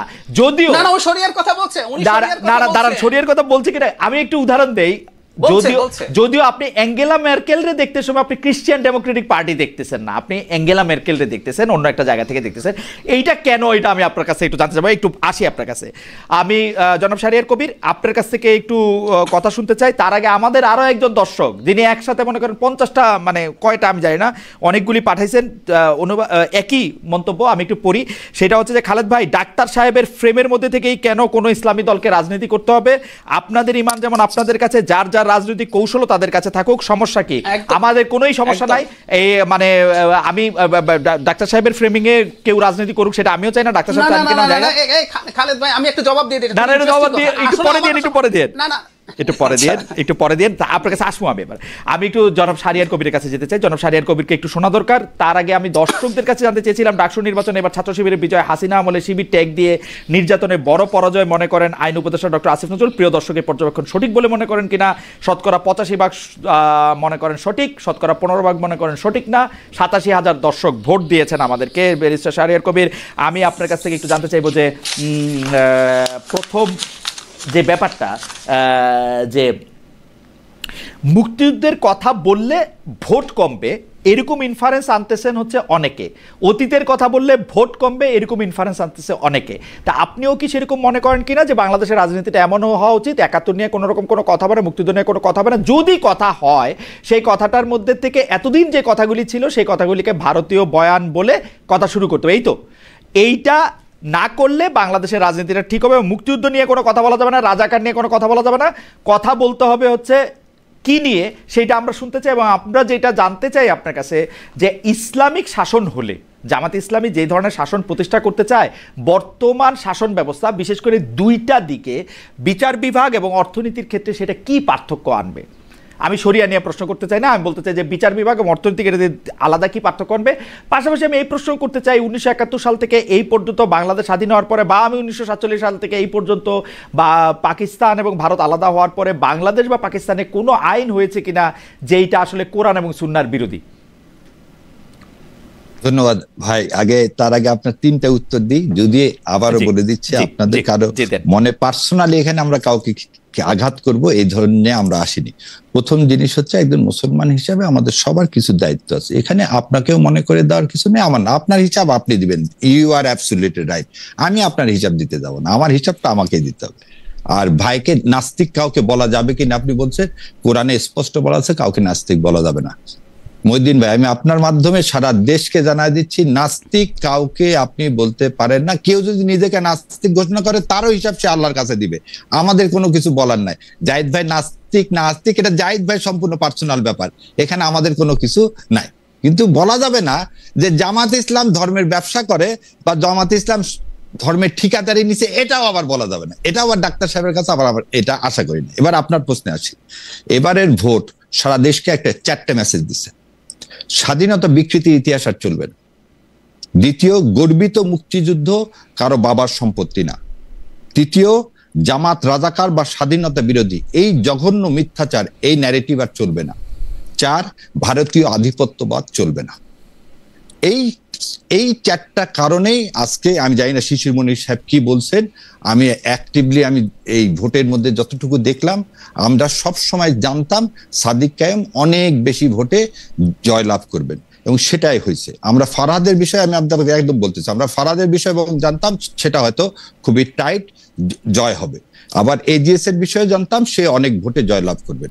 আর ঝুমার ব্যাপারে আমরা ওভার কনফিডেন্ট ছিলাম। কি কারণে আপনারা এটা বলি, ঝুমাকে সবচেয়ে বেশি ট্যাগিং করা হয়েছে, আল্লাহ তাকে বিজয় দান করছেন। সো এবারে আপনার কথায় আসি যে ইসলাম, একটু আগে বললেন আমার ডাক্তার সাহেব যে ইসলাম কায়েম করা সবার দায়িত্ব। জামাত ইসলাম কোনো ঠিকাদারি নেয়নি, জামাত ইসলাম দাওয়াত দেন যে কি ধরনের ইসলাম হওয়া উচিত, কোরআন এবং সুন্নাহ। নবী ইসলাম মৃত্যুর আগে বলে গেলেন, আমি 2টা জিনিস তোমাদের জন্য রেখে গেলাম, কোরআন ও সুন্নাহ। এই 2টার আলোকে তোমরা তোমাদের জীবন পদ্ধতি পরিচালিত করো। আপনি একটু আগে বলছেন বাংলাদেশে কোনো ইসলাম বিরোধী আইন আজ পর্যন্ত ইমপ্লিমেন্ট হয়েছে কি হয়নি। আর বলছেন অর্থনীতি, জাকাত ব্যবস্থা, অর্থনীতি আমাদের হয়নি। আপনাকে আরেকটা জিনিস বলে, কোর্টে থাকি তো 2000 টাকার জন্য অর্থঋণে মামলা এবং চেকের মামলায় একটা লোক 6 মাস ধরে জেলে আছে। ও উকিলকে কি ফিস দিবে আর ও হাইকোর্ট পর্যন্ত আসবে কিভাবে? 2000 কোটি টাকা যারা মেরে নিয়ে চলে গেল তাদের বিরুদ্ধে মামলা হয় না।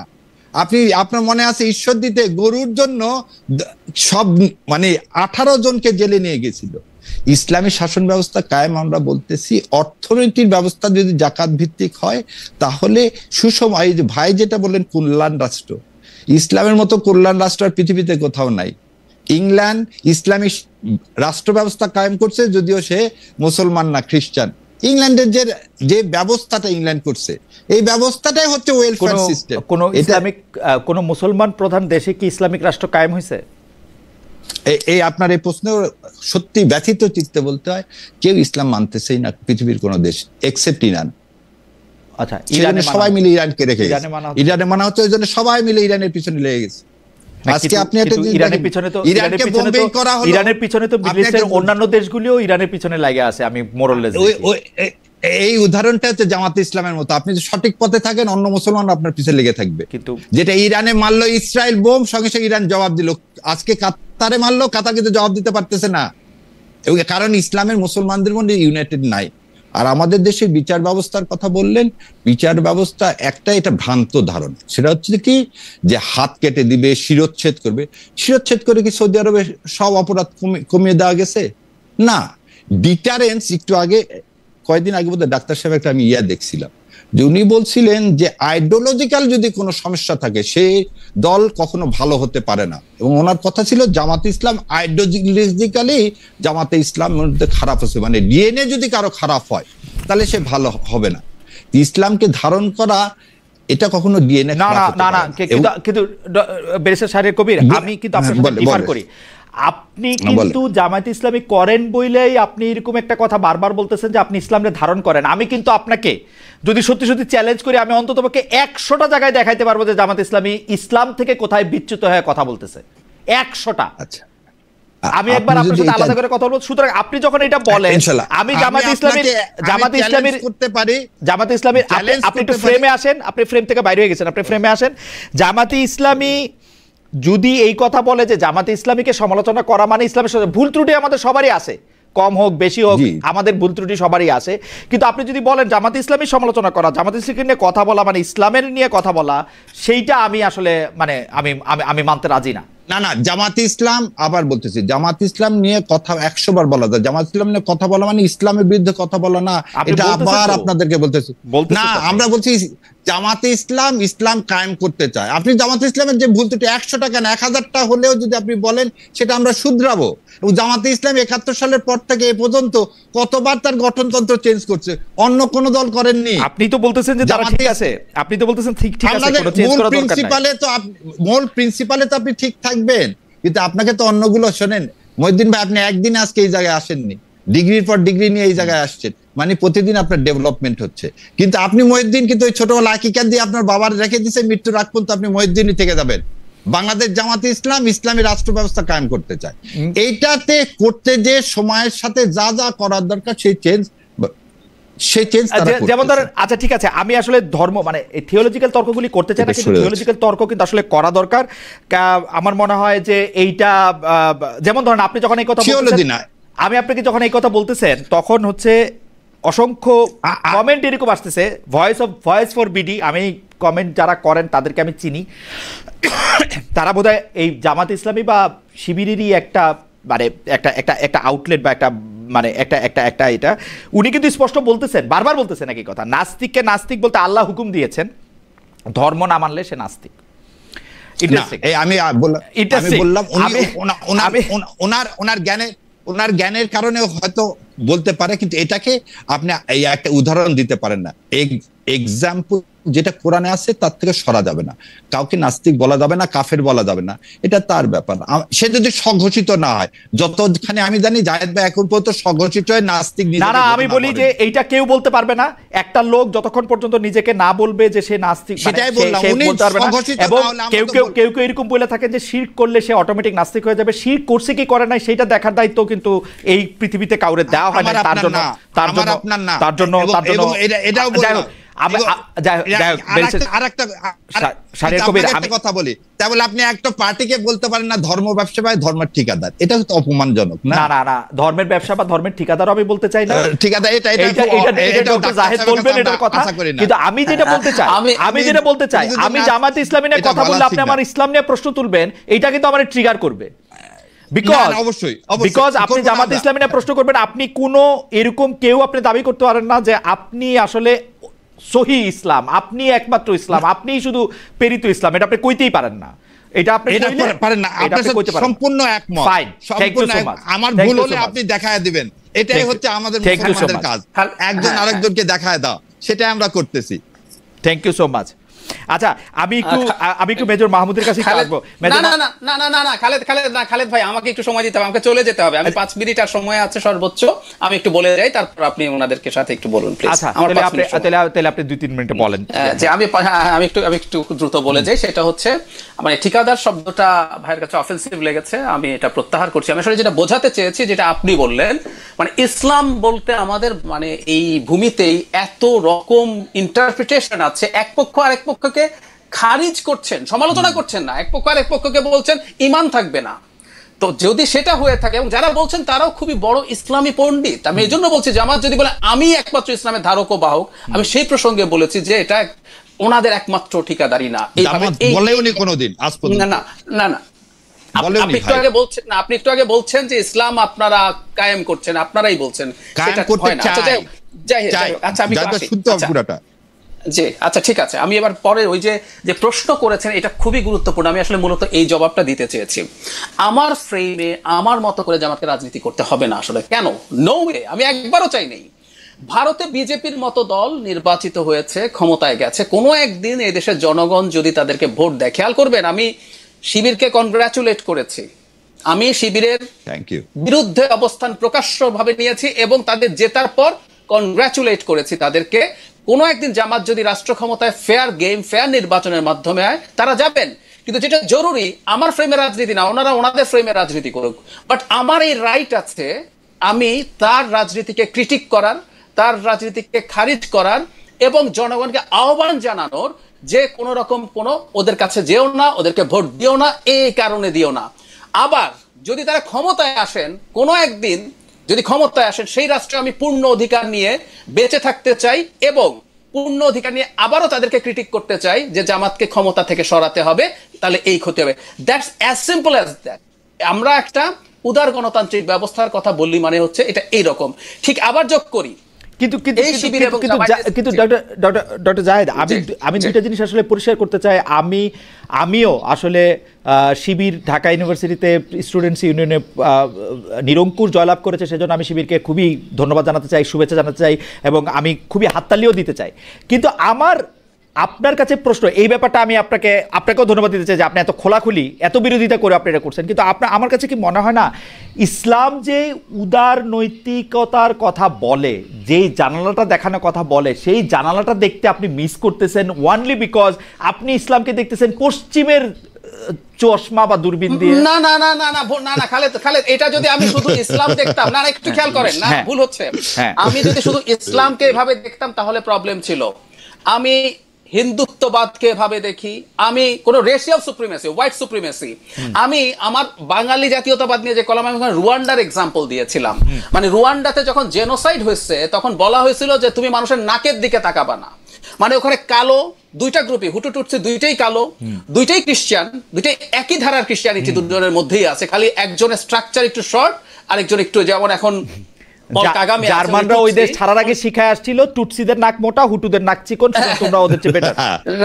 তো এখন ওই পোস্ট জেনোসাইড বলা হয়েছে যে তুমি ওইদিকে তাকাবা না। মানে আমি যে কথাটা বলার চেষ্টা করছি, আইডেন্টিটি যেখানে যে ফর্মে আছে আমি প্রত্যেকটা যেহেতু ডিনাউন্স করি, আমাকে আর ওই ইসলামোফোব বা পশ্চিমের লেন্সে ইসলাম দেখা এই আলাপটা করা যাবে না। আর আবারও বলছি, ইসলামের যে ইন্টারপ্রিটেশন সেগুলো নিয়ে মারাত্মক সংঘাতময় পরিস্থিতি আমি দেখতে পাচ্ছি। অদূর ভবিষ্যতে আসলে আমরা এগুলো দেখতে থাকবো। ধরুন হিজবুত তাহরির, ও তো দাবি করে ও ইসলাম কায়েম করতে চায় এবং ও বলছে এই নির্বাচন বা যা যা আছে এগুলো সব হারাম। ও বলছে ও এখানে হারাম ঘোষণা করে সে বলছে সে এখন এখানে বিপ্লব করে দখল করবে। সো আমি এটাই বলার চেষ্টা করছি, যখনই আমরা আইডেন্টিটি আনি তখন অল্টারনেটিভ অনেক ইন্টারপ্রিটেশন আসে যেগুলো সংঘাত তৈরি করে। এটা অনিবার্য। ডক্টর রহমান, এটা আমার কাছে শেষ প্রশ্ন, আপনার কাছে কি মনে হয় না জামাতে ইসলামী ইসলামিক দলগুলির সাথেও অনেক স্ট্রাগল, অনেক ফাইট করতেছে, শুধুমাত্র অনেক কিছুর ক্ষেত্রে তারা অনেক পরিবর্তন আনতেছে, যে জন্য ইসলামিক দলরাও তাদেরকে মওদুদিপন্থী বলতেছে? আমরা মানে যেটা হচ্ছে বাম গণতান্ত্রিক ভাষায় যাদেরকে বলা হয় শোধনপন্থী, জামাত ইসলামী কিন্তু অনেক বেশি মানে মানে মানে কি বলে আধুনিকায়নের সাথে নিজেদেরকে খাপ খাওয়ানোর চেষ্টা করতেছে। এইটা কি আপনার চোখে পড়ে না? আমার আমি আবারও বলছি, সেটা হলো ওনারা কি কি করছেন না করছেন আধুনিক, কারণ আজকে আমার সময় নেই। যারা ইসলামের কথা বলেন, যারা ইসলামকে সামনে রেখে রাজনীতি করেন, আবার পাল্টা প্রশ্ন আসবে এই আধুনিকায়ন গুলো তাদের এক ধরনের দ্বিচারিতা কিনা। আমি তো একটা সফট শব্দই ব্যবহার করলাম। এইসব নানান রকম ডিবেট আসবে, নানান রকম আলোচনা আসবে, আমি ওগুলোতে এখন আর ঢুকতে চাচ্ছি না। আমার বটম লাইনটা আমি আসলে বুঝিয়ে গেছি, তাদের রাজনীতি তারা করবেন। আরেকটা কথা একটু বলি ভাই, ইরানের কথা বলছেন, আমি জানি না ওনাদের এটাও আমি বলেছি যে তাদেরকে এগুলো ক্লিয়ার করতে হবে। তারা যদি ক্ষমতায় যান, ইসলামী শরিয়া কায়েম করে, নির্বাচন কেমন হবে? ইরানে যে কেউ চাইলে প্রেসিডেন্ট নির্বাচন করতে পারে না, ওখানে গার্ডিয়ান কাউন্সিল যাকে যাকে ছাড় দেয় সে নির্বাচন করতে পারে। সো নির্বাচনও সেরকম ওনারা মডেল মনে করেন কিনা, এগুলো আস্তে আস্তে জাতির সামনে ক্লিয়ার করতে হবে। ওনারা আগামীতে তো ক্ষমতায় চলে যেতে পারেন বলে মনে করছেন, সো তাদের শরিয়াটা কেমন? এই যে আপনি জিজ্ঞেস করেন কোনো আইন পাশ হলো কিনা, ব্যাংক কোম্পানি ইটসেলফ একদম ইসলাম বিরোধী আইন, তাই না? ওখানে ফিক্সড সুদের কথাবার্তা আছে। তো ওনাদের এগুলো একটু ক্লিয়ার করুক, কারণ তারা ক্ষমতায় আসতে পারেন। অনেকেই মনে করেন, তাদের অনেকেরই আমি খুব কনফিডেন্স দেখি, এগুলো একটু ক্লিয়ার করে যাক। নির্বাচন দেবেন কিনা, নির্বাচনটা কেমন হবে, ইরান যদি মডেল হয় তাহলে ইরানের মতো নির্বাচন হবে কিনা, এগুলো আমাদের জানা দরকার আছে। তো আমি থ্যাংক ইউ, আমি শেষ করছি। ডক্টর জাহিদ, আপনাকে ধন্যবাদ। আপনি আসলে আপনার আরেকটা অনুষ্ঠান আছে, সেখানে আপনাকে যেতে হবে। আমি আধুনিকায়ন প্রসঙ্গে মাত্র দর্শকদের কাছ থেকে নিয়ে দুটি প্রশ্ন শুধু যোগ করতে চাই। কয়েকদিন আগে আমরা দেখেছি ইয়ামিনের একটা মূর্তি বানানো হয়েছে, সেই মূর্তির ক্ষেত্রে জামাতে ইসলামীর আসলে অবস্থান কি? 2 নাম্বার হচ্ছে যে এই যে ইসলামী কয়েকদিন আগে আমরা একটা ইসলামী জলসা নিয়ে, অর্থাৎ ঈদে মিলাদুন্নবী নিয়ে, আসলে ঈদে মিলাদুন্নবী কি করে করা হবে না, সেইটা নিয়েও আসলে জামাতে ইসলামী কোন অবস্থান নেবে, পীরবাদ, তারপরে হচ্ছে সুফিবাদ, এগুলি নিয়ে আসলে কি বলবে, বাংলাদেশে আটরশি রয়েছে, দেওয়ানবেগে রয়েছে, চরমনায় রয়েছে, তাদের ব্যাপারে কি করবে, সেগুলির ব্যাপারেও নিশ্চয়ই আপনার একটা ভাবনা আছে। আমরা ব্যারিস্টার শাহরিয়ার কবির আপনার কাছ থেকে ভাবনা শুনবো। তার আগে আমরা একটু মেজর মাহমুদের কাছে যাই।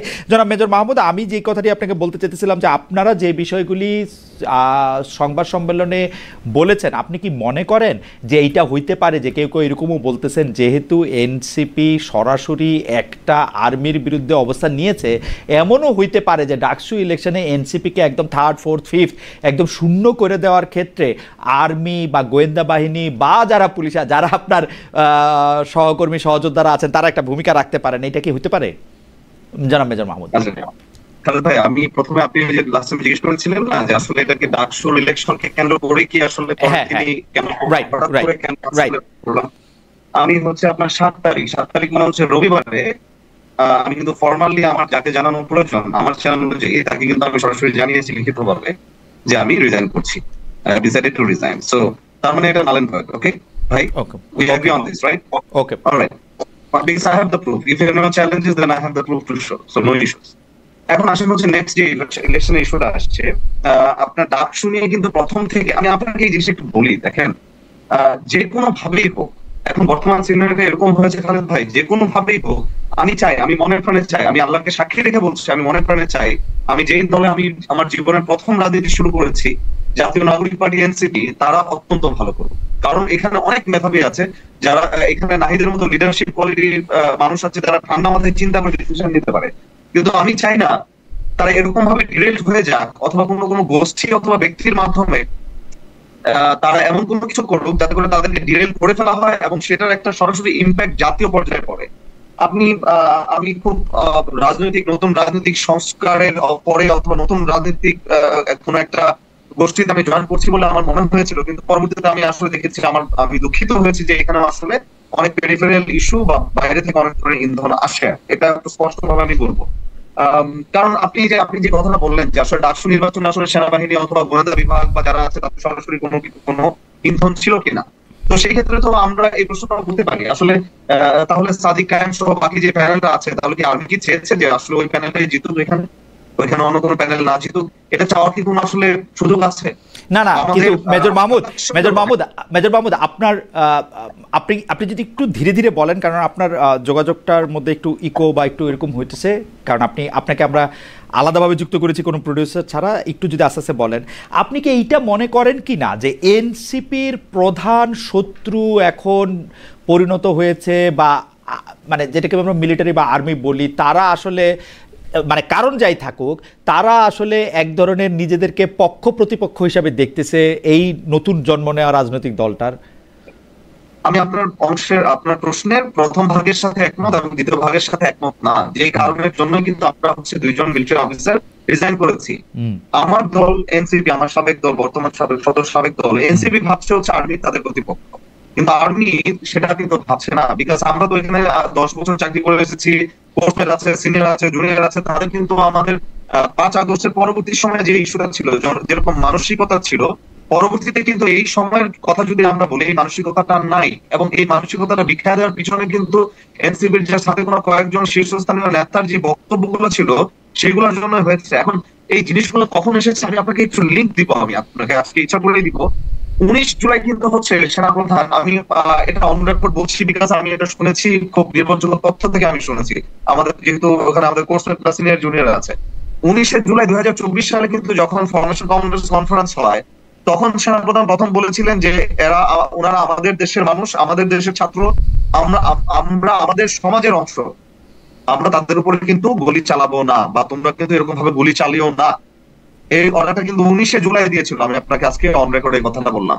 তার মানে হচ্ছে 3 আগস্ট যেটা এসেছিল এটা পরের রেসিপ্রোকেশন, অর্থাৎ তার পূর্বের রাতে যখন শেখ হাসিনা বলেছিল যে আর্মি কেন গুলি করছে না, আপনি বুঝেন আর্মি কেন গুলি করছে না, তার মানে হচ্ছে আর্মি আগে গুলি করে নাই। 2-3টা অতি উৎসাহী ঘটনা হয়েছে, 100% শিওর, 100% হয়েছে। এবং সেটার বিচার যদি প্রপারলি না হয়, সেটা আমাদেরকে অবশ্যই প্রশ্ন করতে হবে কেন প্রপারলি হচ্ছে না। কিন্তু এটা স্টার্টিংটা কিন্তু 19 জুলাই, আমি দায়িত্ব নিয়ে আপনাকে বলছি। এখন আপনি বলতে পারেন আপনি দায়িত্ব নেন কে, আমি যতটুকু জানি এক্স সার্ভিসম্যান হিসেবে অথবা মানুষের যারা, কিন্তু মেজর মাহমুদ, এখানে দুইটা জিনিস আপনার যদি একটু পরিষ্কার করেন, যে আপনি এনসিপি নেতাদের যে সেনা সদস্যদের জন্য যে মানে একদম আপনাকে যদি আমি কোট করি, এনসিপির সিনিয়র নেতারা নিয়মিত সেনাবাহিনী ও অবসরপ্রাপ্ত সেনা সদস্যদের বিরুদ্ধে অবমাননাকর মন্তব্য করছেন, আপনি এটাকে অবমাননাকর মন্তব্য বলছেন বটে, কিন্তু এর মধ্যে অসত্য কিনা সেটা তো আপনি পরিষ্কার করতেছেন না। এটা কি অসত্য? ওরা যেটা বলছে সেটা কি অবমাননাকর হইতে পারে? এখন এটা তো নতুন যুগের রাজনীতি, এটা আপনার অবমাননা লাগতেছে কারণ আপনার মনে হচ্ছে তাদের বয়স কম, তারা এটা কইতে পারে কি পারে না, কিন্তু অসত্য কিনা সেটা তো আপনাকে বলতে হবে। এটাই তো নতুন রাজনীতির অংশ, সংস্কৃতি হওয়া উচিত না খালেদ ভাই? আমরা তো আপনাদের অনেক জুনিয়র, আমরা আসলে যে আমাদের যারা আছি, আমরা এই বয়সী যারা আছি, আমরা তো বলছিলাম যে আমরা নতুন সংস্কৃতির একটা রাজনীতি চাই, যে এখানে যে আমার দুই ভাই যারা ছিলেন তারা দুইজনকে, সরি আমাকে মাফ করে দিবেন শাহরিয়ার ভাই, দুইজনকে ট্যাগিং করা নিয়ে ব্যস্ত ছিলেন। আমি খুব আন্তরিকভাবে দুঃখিত যে কথাটা আমাকে বলতে হচ্ছে। আমরা তো এই রাজনীতি চাই নাই ভাই। আমরা তো বলছি না যে হচ্ছে ধরেন কোন একটা ইস্যুতে বিএনপির কিছু একটা হলে বিএনপি কে ধরেন তুলোধন করে ছেড়ে দিবে, ফাইন, এটা একটা রাজনীতির একটা অংশ, কিন্তু সেখানেও কিন্তু সম্মানের জায়গাটা থাকতে হবে। আমরা তাদেরকে আসলে ব্যক্তিগতভাবে অ্যাটাক করে তাদেরকে প্রতিপন্ন করতে চাচ্ছি কিনা সেই জিনিসটা থাকতে হবে। এটা কিন্তু আপনি সেই ডায়লগ প্রসেস গুলো, যে ডায়লগ গুলো আসছে, সেটা যদি আপনি বিচার বিবেচনা করে দেখেন, সেটা আসলে আপনার প্রশ্ন করার কোনো প্রয়োজন না। আমি আপনাকে একটা লিঙ্ক দেখালাম ভাই, আর্মির প্রতি বিদ্বেষটা কখন থেকে শুরু হলো আপনি যদি একটু খেয়াল করে দেখেন। স্টারলিংক যখন আসলো বাংলাদেশে, স্টারলিংক কোথায়? স্টারলিংক আমাদের দেশে জিওস্ট্যাটিক লোকেশন নিচে 450 কিলোমিটারে। সেই লোকেশনটা জায়গা কোথায় খালেদ ভাই? চিরহংয়ের যে চিরহংয়ের উপরে আছে স্টারলিংকের লোকেশন নিচে। হিউম্যানিটেরিয়ান করিডোর, একই সাথে সেই কথাটা কিন্তু চলে আসলো যে হিউম্যানিটেরিয়ান করিডোর, হিউম্যানিটেরিয়ান করিডোরের ইস্যুটা একসাথে আসলো। আবার একই সাথে পরপর ভাবে কিন্তু ডিপি ওয়ার্ল্ডের এই পোর্ট ম্যানেজমেন্টের ইস্যুটা আসলো। তখন সেই ক্ষেত্রে কিন্তু সেনাবাহিনী থেকে জানানো হয়, সেনাপ্রধান নিজেই বলেছেন যে হচ্ছে, আপনি বলতে পারেন যে আপনি কি বাহিনীর আসলে এখানে রিপ্রেজেন্টেটিভ হিসেবে কথা বলতেছেন। আমি আমার অ্যানালিসিস যেটা পেয়েছি আমি বলেছি, আমি স্টাডি থেকে বলছি, আমি আপনার এখানে আসার আগেও স্টাডিটা আমি করে রেখেছিলাম। আমার মনে হয় আপনার বক্তব্য পরিষ্কার। আপনি দেখেন, আপনি ভাই একটু বলি প্লিজ, শেভরনের যে গ্যাস উত্তোলন হবে, শেভরনের যে আসলে এরিয়া বাড়িয়ে দিয়েছে, এটা কি সাধারণ জনগণ জানে? এটা আমার দেশের ন্যাশনাল রিসোর্স, কিন্তু কেন করা হয়েছে? ডিপিওয়ালের পোর্ট, হিউম্যানিটেরিয়ান করিডোর, স্টারলিংক এবং আমাদের 450 কিলোমিটার পর্যন্ত জিওস্ট্যাটিক লোকেশন এবং শেভরনের আপনার গ্যাসের ক্ষেত্র বাড়ায় দেয়, সবকিছু আপনি একটু মিলায় দেখেন। এটার বিরুদ্ধে যখন হচ্ছে সেনাবাহিনী প্রধান সরাসরি বলেছেন যে এগুলো রাজনৈতিক সরকার আসলে পরে জনগণের ম্যান্ডেট নিয়ে, জনগণের ম্যান্ডেটের যে সরকার আসবে তারা এই ডিসিশনটা নেবে। এরপর আচ্ছা, আমার মনে হয় যে শামীম,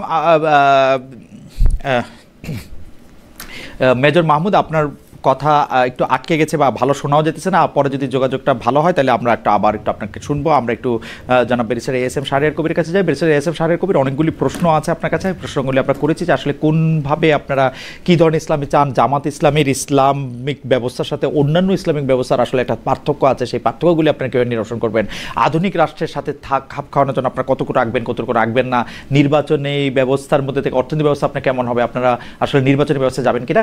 যদি সংক্ষেপে, আমি এবার এই পর্বে আপনাকে আর ইন্টারাপ্ট করছি না, আপনি যদি পুরো ব্যাপারটা 3-4 মিনিটে যদি একটু বলেন। Barrister ASM Shahriar Kabir. ধন্যবাদ মহিউদ্দিন। প্রথম আমাকে একটা উত্তর দিতে হবে, সেটা হচ্ছে জাহিদ ভাই বলে গেছিলেন যে জামাত ইসলাম বিরাট মুক্তিযোদ্ধা হয়ে গেছে, দিস ভেরি অবজেকশনেবল, এবং আপনার মাধ্যমে সারা বাংলাদেশকে জানাচ্ছি। দেখেন, আমিরের জামাত কোনোদিন বলেননি ডক্টর শফিকুর রহমান, তার পরিবার একটা মুক্তিযোদ্ধা পরিবার, তার ভাই শহীদ হয়েছেন যিনি ইপিআর-এ ছিলেন। ডাক্তার সাহেবের আমিরে জামাতের ভাই শহীদ হয়েছেন যিনি ইপিআর-এ ছিলেন, উনি কোনোদিন আজ পর্যন্ত এইটা বলেননি। তাহলে সেই পরিবারকে কি রাজাকার বলা যাবে? দ্বিতীয় কথা, উনি আরেকটা বলছেন মজলুম থেকে জালিম হয়ে গেছে জামাত ইসলাম। তাহলে আজকে এই টকশো গুলোতে করে বেড়াচ্ছেন, কোন জায়গাতে বলতে পারবেন কাউকে জামাত ইসলাম কোন জায়গায় থ্রেট দিচ্ছেন, কিছু করছেন? সো এই ধরনের স্টিরিওটাইপিং কথাগুলো আসলে বলা উচিত না।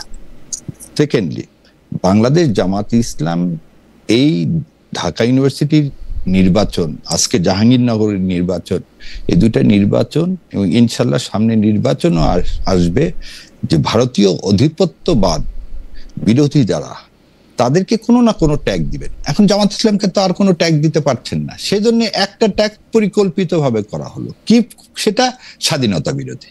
জামাত ইসলাম কোনোদিন স্বাধীনতা বিরোধী ছিল না।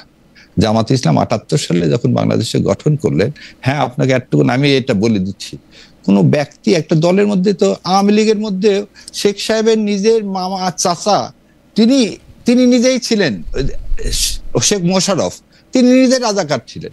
সে ওই যে 752 জন তার মধ্যে তার নামও ছিল। শেখ সাহেব নিজেই বললেন আমি কি আমার চাচার বিচার করবো, আর সবাইকে মাফ করে দেয়। This is the things. তাহলে আজকে আপনি দেশকে কেন ডিভাইড করতেছেন? মেজর সাহেব একটু আগে বললেন যে স্টিরিওটাইপিং কারোর জন্য ভালো না। ফেয়ার ইলেকশন, আমরা একটা ফেয়ার ইলেকশন চাই, সবাই ফেয়ার ইলেকশন চাই। আমি আমার মতামত প্রকাশ করব, উনি ওনার মতামত রেসপেক্টলি প্রকাশ করবেন। আমরা ইসলাম চাই, ধরেন ইসলামী শাসনতন্ত্র আন্দোলন, হয়তো তারাও ইসলাম চায়, তাদের ইসলামের ভাষণটা তো আলাদা হবে না, কোরআন সুন্নাহর মধ্যে হবে, কিন্তু হয়তো যেমন তবলিগ জামাতও দাওয়াত দেন, আবার আমরাও দাওয়াত দিই, এরকম আরো 10টা সবাই সেগমেন্ট শিয়া সুন্নির মতো ভাগ আছে না? এটা তো সেই প্রথম থেকে চলে আসছে। তাই বলে কি এটাকে আমি একটা ইস্যু করতে পারি? প্রথম কথা হলো, বাংলাদেশ জামাত ইসলাম বিশ্বাস করে কল্যাণকর রাষ্ট্র, এবং আপনি একটা জিনিস দেখেন, জামাত ইসলামের সমর্থক কারা? সবাই কিন্তু নিম্ন শ্রেণীর, মধ্যম আয়ের, বড় লোক কিন্তু জামাত ইসলাম করেন না। নবী করিম সাল্লাল্লাহু আলাইহি ওয়াসাল্লামের সময়ও সব গরিব মানুষগুলোই জামাত মানে ইসলামে প্রথম আসছেন। এবং আবিসিনিয়া যখন বাদশাহ আবু বকর রাদিয়াল্লাহু আনহু কি গরিব ছিলেন? কি বললেন এটা ভাই? এবার আপনাকে বলে যে আবু বকর রাদিয়াল্লাহু আনহু যখন বেলালকে কিনলেন, তারপর আর তার কিচ্ছু ছিল না। না, বেলালকে কেনার কথা তো পরে, মানে উনি যখন ইসলাম ধর্ম গ্রহণ করেন তিনি কি গরিব ছিলেন? আবার বলে দিচ্ছি, বেশিরভাগ বলছি কথাটা ভাই, একটু সবচেয়ে গুরুত্বপূর্ণ লোকরা, খাদিজা, উনি কি গরিব ছিলেন?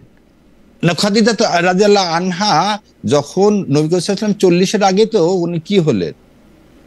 উনি তো যখন না, আচ্ছা যাই হোক, আপনি কথা চালাবেন। মানে আমার কাছে মনে হয় কি, আমার কাছে মনে হয় যে কথা বলার সময় দেখেন বেশিরভাগ মানুষই ছিল হচ্ছে গরিব। আরব দেশে যে কয়জন বড়লোক ছিল, আমি বলি সেই সময় আরব দেশে যে কয়জন বড়লোক ছিল, সেই বড়লোকদের মধ্যে স্পষ্ট ভাগ। কুরাইশরা এতদিন পর্যন্ত দেশ শাসন করে আসছে, এতদিন পর্যন্ত করছে, তাদের কাছে গেছে অর্ধেক প্রপোর্শনেটলি প্রফেট মুহাম্মদ সাল্লাল্লাহু আলাইহি ওয়াসাল্লামের কাছে গেছে, কিন্তু তার চেয়ে অনেক বেশি ধনী লোক, অনেক বেশি প্রপোর্শনেটলি।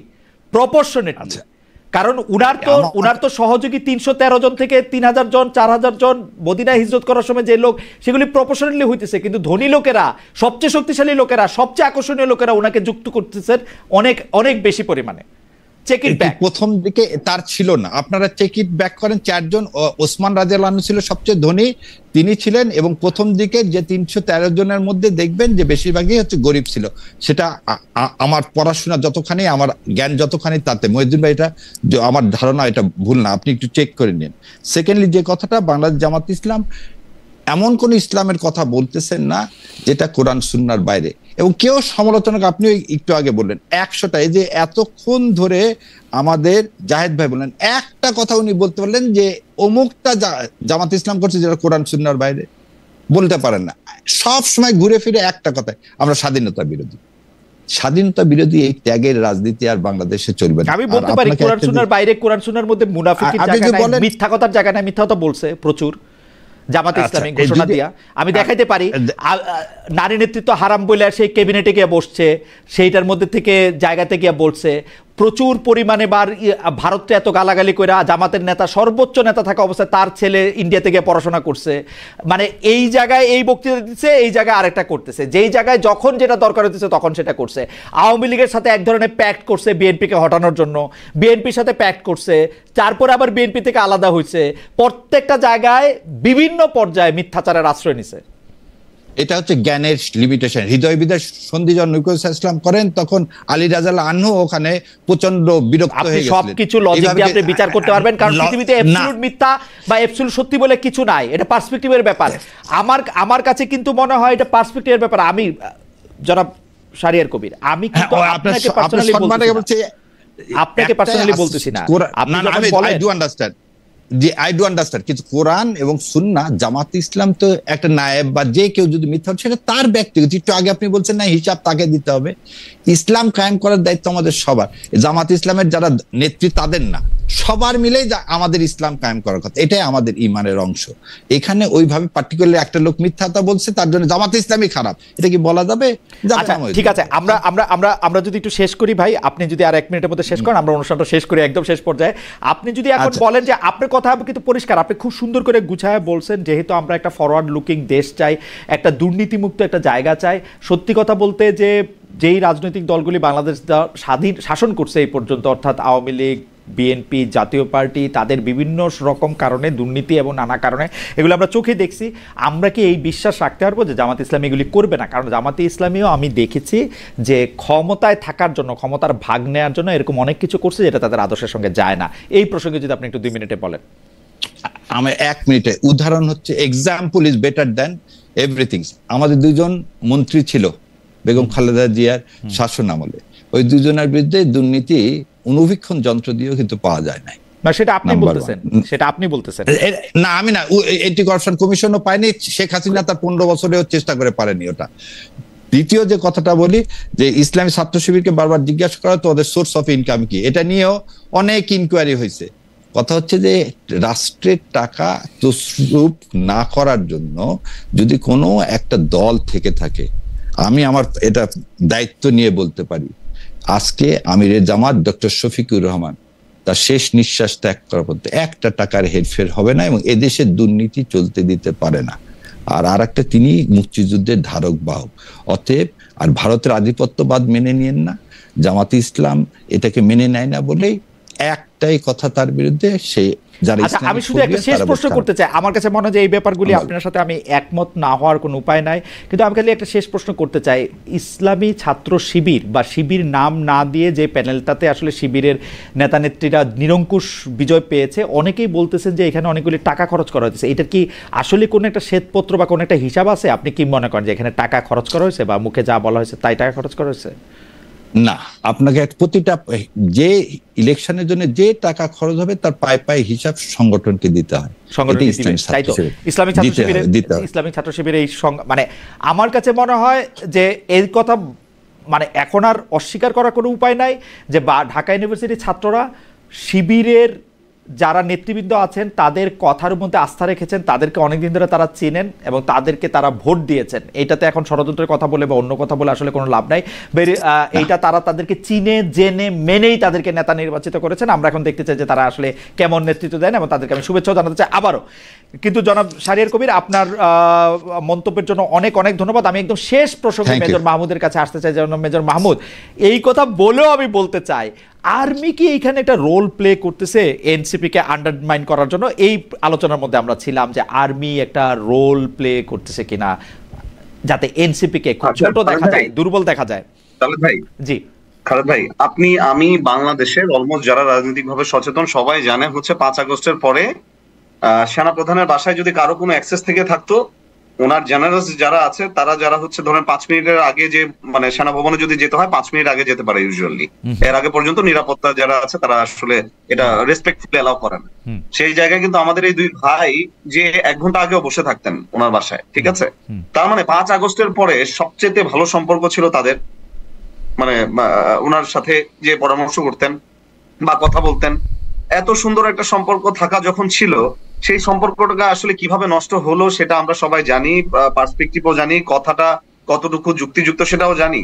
কিন্তু আমার কথা হচ্ছে যে আবার যদি আপনি মনে করেন যে হচ্ছে সেনাবাহিনী এনসিপি কে ডাউন করবে কিনা, আমার মনে হয় না সেনাবাহিনীর আসলে একটা গণঅভ্যুত্থান থেকে উঠে আসা একটা দলকে তারা কখনো ডাউন করবে। বরঞ্চ যখন ডিজিএফআই কে ডিজিএফআই কে নিয়ে ভেঙে দেওয়ার কথা বলা হচ্ছিল, আমি কোট আনকোট বলছি, বিকজ আমি কারো তো আসলে দালালি করার জন্য তো এই কথাগুলো বলছি না। হ্যাঁ, ডিজিএফ এর আপনার পলিটিক্স উইং যিনি দেখেন, উনি আমাকে এটাও বলেছেন, মাহমুদ তোমার পার্টির মেম্বার যারা আছে তাদের মিসকনসেপশন আছে, এমনও হতে পারে যে তুমি দেখো এটা কিছু এটা নিয়ে আমরা হয়তো কথা বলতে পারি যে তাদেরকে আমাদের এখানে আসলে আপনি কি এরকম একটা ডিজিএফআই চান যিনি আপনি একটা পলিটিক্যাল পার্টির নেতা, আপনাকে ফোন করে আপনার পার্টির উদ্দেশ্য কি হবে, আদর্শ কি হবে সেটা নিয়ে কথা বলবেন, এটা আপনি চান? না, প্রশ্নই আসে না তাদের। আমি why did you entertain a random this is not entertaining ভাই, this is not entertaining. What they are saying is submissively তারা বলেছিল যদি এরকম ভুল ধারণা থাকে আমরা আসলে দরকার পড়লে তাদের জন্য একটা এরকম ভিজিট প্লাস কোনো কিছু একটা করতে পারি কিনা। এক্স কলিগ হিসেবে আপনার সাংবাদিক আরেকজন ভাই যে জুনিয়র আছে বা আপনার সিনিয়র আছে, আপনি যে কোনো কিছুতে একটা কিন্তু অফ দ্য রেকর্ড আপনি পরামর্শ করতেই পারেন। আমি আপনাকে যেটা বলছি যে তাদের ভিতর থেকে এই সাবমিশনটা ছিল, কিন্তু আমরা যেটা করেছি পার্টি হিসেবে, আমরা কিন্তু সবাই না, আপনি জনমত নিতে পারেন, পার্টির ভিতরে অন্যান্য সেন্ট্রাল লিডার যারা আছে তারা অনেকেই কিন্তু এটা নিয়ে বিরক্ত ছিল যে হচ্ছে আমরা পার্টি করতে এসে বাহিনীর এগেনস্টে সরাসরি কেন কথা বলছি, কারণ এটা অ্যাক্টিভিজম না, এটা পলিটিক্স। বাহিনী যদি একটা দেশের স্টেট অর্গানাইজেশন হয়ে থাকে তাদেরকে নিয়েও আমাদের রাজনৈতিক ভাবনার মধ্যেও তাদেরকে রাখতে হবে। আমরা যদি নতুন রাজনৈতিক সংস্কারের কথাই বলে থাকি, তাদের কথা বলা উচিত ছিল মার্ক 1 আলফা 2 নিয়ে, আপনার কি বলে এটাকে আর্মাতা নিয়ে কথা বলা দরকার ছিল। ভালো ভালো যে আমাদের কি বলে ট্যাঙ্ক গুলা যেগুলো আছে, ইনফেন্ট্রি ভেহিকল পুমা নিয়ে কথা বলবে, তারা স্কাইমার্ক নিয়ে তারা এটা জানবে কিভাবে, তারা এটা জানবে কিভাবে ভাই? That's what I am coming. Thank you for asking this question ভাই। আমার এই পার্টির মধ্যে যে বলয়টা হয়ে গেছিল, নিজস্ব বলয়ের বাইরে কাউকে কোনো কিছু এম্পাওয়ার করা হচ্ছিল না। বাকি যে একটা নির্দিষ্ট বলয় অর্থাৎ চেনা এবং পরিচিত মুখের বাইরে বাকি যারা আছে যাদেরকে দিয়ে কাজ করানো যাবে এবং বিভিন্ন ক্ষেত্রে এমপ্লয় করা যাবে, আমি এই জন্য বলছি যে আমার সদ্য সাবেক পার্টি যেন এই জিনিসটা কনসিডারেশনে নিয়ে তারা যেন এটাকে আসলে ইউজ করে। তাদের এখানে হার্ভার্ড থেকে আসা আপনার কাছে কি মনে হচ্ছে না মেজর মাহমুদ, আপনি যে ব্রিলিয়ান্ট অফিসার, আপনার কি মনে হচ্ছে না যে আপনার পার্সোনাল গ্রিভান্স থেকে আপনি আসলে সদ্য সাবেক হওয়া দলটার বিরুদ্ধে যত কথা বলতেছেন সেটা শুধুমাত্র আপনার পার্সোনাল, আমি কি বলবো, আপনার এক ধরনের গ্রাজ রয়ে গেছে আসলে নেতৃত্বের প্রতি, কোনো কিছু একটা আপনি আশা করছিলেন সেটা আপনি পান নাই, এরকম আপনার মনে হচ্ছে না? না ভাই, আমি তো তাদের কাছে তো নমিনেশনও চাই নাই। ধরেন আমরা তো তলে তলে শুনছি যে হচ্ছে নমিনেশনের কথাবার্তা হচ্ছে বা কোনো কিছু, বাট সেটাও তো চাই নাই। বা আমি তাদের কাছে চাইও নাই যে ভাই আমাকে একটা ব্যবসা দেন, ব্যবসা করে খাই। আমি আমার ভাই চাকরি করি, বেসরকারি চাকরি করি মাল্টিন্যাশনাল কোম্পানিতে, আলহামদুলিল্লাহ সেটা দিয়ে কাজ করেছি। সেটা দিয়ে আমি আপনাকে এখানে বলে দিচ্ছি, গাজীপুর 3 আমার আসনে আমি কাজ করেছি, সেখানে আমি কতটুকু মানুষের কাছে গিয়েছি, উঠান বৈঠক করেছি, বিভিন্ন গণসংযোগ করেছি, সেটা আমার এলাকার মানুষজন। আমি সেখানে দেখেছি তারা কিন্তু আসলে আমাকে মাফ করবেন বা এনসিপিও যেন আমাকে মাফ করে দেয়, সেখানে নতুন সংবিধান কিন্তু আমার গ্রামের রহিমউদ্দিন চাচা বুঝে না, সে কিন্তু বুঝে হচ্ছে ভাত এবং কাপড়ের নিরাপত্তা। একটা জিনিস আমাদের অনুষ্ঠান প্রায় শেষ, আপনি যদি একটু 1 মিনিটে শেষ করতেন ভাই, একদম ঠিক 60 সেকেন্ড। অলরাইট, আমি 60 সেকেন্ডের মধ্যেই করবো। যে ধরেন আসলে জুলাই আন্দোলনের সময় আগস্টের 5 তারিখ যেহেতু যেই বাহিনী গুলি করে নাই বা 4 তারিখে যে বাহিনী গুলি করে নাই, গায়ে পড়ে আসলে সেই বাহিনীকে শত্রু বানানোর কোনো প্রয়োজন নাই। আমি তো এখন আর পার্টি করছি না, এই জন্য তাদেরকে আমি এটা সাজেস্ট করছি, বিকজ পার্টির 90% যারা আছে 90% সেন্ট্রাল মেম্বারের চেয়ে তো আমি সিনিয়র, মানে বয়সের দিক দিয়ে তারা আমার থেকে অফকোর্স জ্ঞান আছে, কিন্তু এই ক্ষেত্রে বলছি আর কি, কারণ বাহিনীকে শত্রু বানায় আসলে রাজনীতি করে তো রাজনৈতিক মেরুকরণ করা হচ্ছে, এটা আবার নতুন ভাবে। সেটা কিন্তু সেটা তো আপনি 54 বছরের অভিজ্ঞতা থেকে বলতেছেন যে বাংলাদেশে পলিটিক্স করতে হলে আর্মিরে জমা খরচ দিয়ে পলিটিক্স করতে হবে, কেউ নাই করতে চাইছে। এটা কেন করতে হবে? আর্মির ব্যাপারে গঠনমূলক করার সমালোচনা করতে হবে ভাই। কি করার সমালোচনা করতে হবে? কেন এখনো পর্যন্ত মার্ক আলফা 217 আমার ইনভেন্টরিতে নাই, সেই প্রশ্ন করতে হবে। কাকে করবেন আপনি? কাকে করবেন? প্রধানমন্ত্রীকে করবেন। আপনি ডিজিএফআই কে ইউজ করেছে? শেখ হাসিনা ইউজ করেছে, কয়জন ইউজ করেছে ওই ডিজিএফআই? তাদের বিচার করতে হবে, সেই বিচারটা হচ্ছে কিনা সেটা জিজ্ঞেস করতে হবে। কিন্তু পুরো বাহিনীকে নিয়ে যখন একটা সাব লেফটেন্যান্ট থেকে শুরু করে একটা সৈনিক, সার্জেন্ট থেকে শুরু করে ওয়ারেন্ট অফিসার, দিনকে দিন সেই আপনার আগস্টের আমার মনে হয় মেজর মাহমুদ আপনি একদম যে বাইরে ডিউটি করছে, আমার মনে হয় মেজর মাহমুদ আমি আপনার সাথে একমত যে পুরো প্রতিষ্ঠান, মানে প্রতিষ্ঠানকে ধ্বংস করে আসলে কোনো কারোরই কোনো লাভ হয় না। প্রতিষ্ঠানের গঠনমূলক সমালোচনার কথা বলছেন, যেহেতু ব্যারিস্টার কবির ছিলেন আমাদের সঙ্গে, আপনি কি 30 সেকেন্ড এই প্রসঙ্গে কিছু বলবেন? যে আমরা আসলে বিচার বিভাগকে একটা প্রতিষ্ঠান হিসেবে দেখতে চাইছিলাম, বিচার বিভাগকে আসলে গত 15 বছর আওয়ামী লীগের শাসনামলে সবচেয়ে বেশি, এর আগে বিএনপি শাসনামলে অনেকখানি ধ্বংস করা হয়েছে, আওয়ামী লীগের আমলে একদম মানে খুবই সাংঘাতিকভাবে ধ্বংস করা হয়েছে এবং এই ধ্বংসের ফল হচ্ছে এখনো বিচার বিভাগ আসলে ঠিক তার মূর্তি নিয়ে মানে ভাবমূর্তি নিয়ে গড়ে উঠতে পারেনি। আর্মি নিয়ে কি আপনি কোনো মন্তব্য করবেন কিনা? আমাদের 30 সেকেন্ড সময় যদি নেন আপনি। এই 30 সেকেন্ড, আমাদের জুডিশিয়ারি আজ পর্যন্ত সংস্কারের মধ্যে যতটুকু করা হয়েছে সেটা কোনোভাবেই কাম্য না। এখনো সেই জাজেরাই বসে আসেন, তারাই বিচার করতেছেন। যে আমাদের ভাই যেটা বল, ইনস্টিটিউশন যতক্ষণ ঠিক না হবে ততক্ষণ একটা দেশ ভালো হতে পারে না। সে আর্মি ইনস্টিটিউশন হোক, এবং আপনি কোন ইনস্টিটিউশনের বিরুদ্ধে যে পুরা ইনস্টিটিউশন বা ধ্বংস করে কোনোদিন দেশের ভালো হবে না, কিন্তু ইনস্টিটিউশন সংস্কার করতে হবে। এই সংস্কারটা যেমন জুডিশিয়ারিতে হয়নি, আর্মিতে তো তাও অনেকখানি হয়েছে বলে আমি আমার মনে হয়। 30 সেকেন্ড একটা কথা বলি আপনাকে। আপনি একটা কথা বলেছিলেন যে আসলে ব্যক্তিগত পর্যায়ে থেকে কোনো ধরনের গ্রাজ ছিল কিনা। আমি জাস্ট আপনাকে একটা উদাহরণ দিই যাতে আপনি ক্লিয়ার থাকেন, আপনার মাধ্যমে দর্শকরাও যেন ক্লিয়ার থাকে। আর্মির বিরুদ্ধে যখন এরকম কথাবার্তা বলা হয় এবং এটা রিপারকেশনে যখন আমি বলেছিলাম যে এটা কথা বলা উচিত নয়, ইভেন পার্টির ভিতরে বলা হয়েছিল জিরো মিলিটারি রিক্রুটমেন্ট, এই কথাটা ইউজ করার পরে যখন আমি এটা বলেছিলাম এটা ঠিক না, সেই ঠিক তখনই আমার এলাকার যে কোনো একটা ঘটনার প্রেক্ষিতে আমার কেন্দ্রীয় 2 জন কিন্তু নেতা এসপি গাজীপুরকে ফোন দিয়ে বলেছে ওই মামলায় যেন যে কোনো ভাবেই হোক আমাকে আসামি করা হয়। এবং এর পরবর্তী সময় আবার আমার পরিবারের আরেক সদস্যকে নিয়ে এগুলো আমরা না বলি এখানে ক্ষতিকর কথাবার্তা বলা হয়েছে। সুতরাং আমি এটা আপনাকে বলতে চাচ্ছি যে নতুন রাজনৈতিক সংস্কৃতি যেটার কথা বলা হচ্ছে সেটা আমার সদ্যপ্রয়াত দল এনসিপি যেন মনোপ্রাণ ধারণ করে এবং ইনস্টিটিউশনের বিরুদ্ধে যুদ্ধ না করে ইনস্টিটিউশনের যে সিস্টেম আছে সেই সিস্টেমটাকে যারা চেঞ্জ করার জন্য যেই পদক্ষেপগুলো তাদের নিতে হবে সেটা যেন তারা করে। ব্যক্তির পিছনে লেগে লাভ নাই। Thank you so much major Mahmud. Barrister S M Kabir, আপনাকে অনেক ধন্যবাদ। অনেকগুলি গুরুত্বপূর্ণ মহিউদ্দিন ভাই, জুলাই সনদের উপর ভিত্তি করে সবকিছু করতে হবে, এটা হলো মূল কথা। আচ্ছা ঠিক আছে, আর জুলাই সনদের ভিত্তি করে সবকিছু করতে হবে, এটা হচ্ছে মূল কথা বলছেন barrister S M Shahriar Kabir. জনাব মেজর অবসরপ্রাপ্ত আব্দুল আল মাহমুদ, আপনাকে অনেক ধন্যবাদ। অনেক ধন্যবাদ দর্শক। আমাদের সাথে ডক্টর জাহিদুর রহমান ছিলেন। ডক্টর জাহিদুর রহমান অন্য একটা অনুষ্ঠানে যোগ দিতে একটু আগে চলে গেছেন। আমরা আপনাদের অনেক ধন্যবাদ দিতেছি। আপনারা অনেক মানে কি বলে প্রাণবন্ত অংশগ্রহণ করেছেন, প্রশংসা করেছেন, গালাগাল করেছেন। গালাগালটা বেশি যাই হোক, আমাকে অনেকে বলেছে যে আপনি কি গালাগাল নতুন শুনতেছেন, আপনি নিতে পারতেছেন না। কেন নিতে পারতেছি, কিন্তু ভাই মানুষের আইডেন্টিটি যেটা আসলে ডক্টর জাহিদ এটা তুলতেছেন, যে হয় আমি বাংলাদেশে জন্মগ্রহণ করছি, বাংলা ভাষায় কথা বলি, নাইলে আমার বাবা মা মুসলমান ছিলেন, আমি একটা ইসলামিক পরিবারে জন্মগ্রহণ করছি। ভাই সারাক্ষণ আপনি যদি আমার পরীক্ষা নিতে থাকেন, সারাক্ষণ যদি আপনি আমার ফতোয়া দিতে থাকেন, এটা ঠিক হয় কিনা নিজের দিকে একটু তাকাবেন। মানে এটা কেন? আহমেদ ছফার বাঙালি মুসলমানের ধর্ম, এটা আহমেদ ছফা বলে গেছে তার বইতে, বাঙালি মুসলমানের ধর্ম। না না, এটা কেন? মানে আমাকে কেন? মানে আপনি কি মনে করেন যে আপনি আমার পরীক্ষা নেওয়াটা আপনার জন্য? আমি তো ভাই না না, আপনার পরীক্ষা কিছু না, আমরা ভাই হিসেবে একজন বলি এটাই বাঙালি মুসলমান। It's okay, it's fine. কিন্তু যারা এই যে মন্তব্য করেন তারা মন্তব্য নিশ্চয়ই করবেন, তারা নিশ্চয়ই আমি কোনোদিন বলি নাই যে আমি কোনো ভুল ত্রুটির ঊর্ধ্বে বা কোনো কিছুর ঊর্ধ্বে, কিন্তু আমি বলতে চাই যে আমার বিচার আমি দিব। আমি মনে করি যে আপনারা সবাই শত চেষ্টা করলেও আমার জবাব আপনারা দিতে পারবেন না, আমিও শত চেষ্টা করলে আমি আমার জবাব থেকে মুক্তি পাবো না। সুতরাং আপনারা আমার জন্য মিরর হচ্ছে আমরা, হ্যাঁ সেইটাই আমি বলতে চাই, আপনার মিরর হচ্ছে আমরা, দেখতে হবে আমাদের। সেই যারা ব্যারিস্টার কবির এবং মেজর মাহমুদ, আপনাদের অনেক অনেক ধন্যবাদ। অনেক অনেক ধন্যবাদ দর্শক আমাদের সঙ্গে থাকার জন্য। আবার দেখা হবে আপনাদের।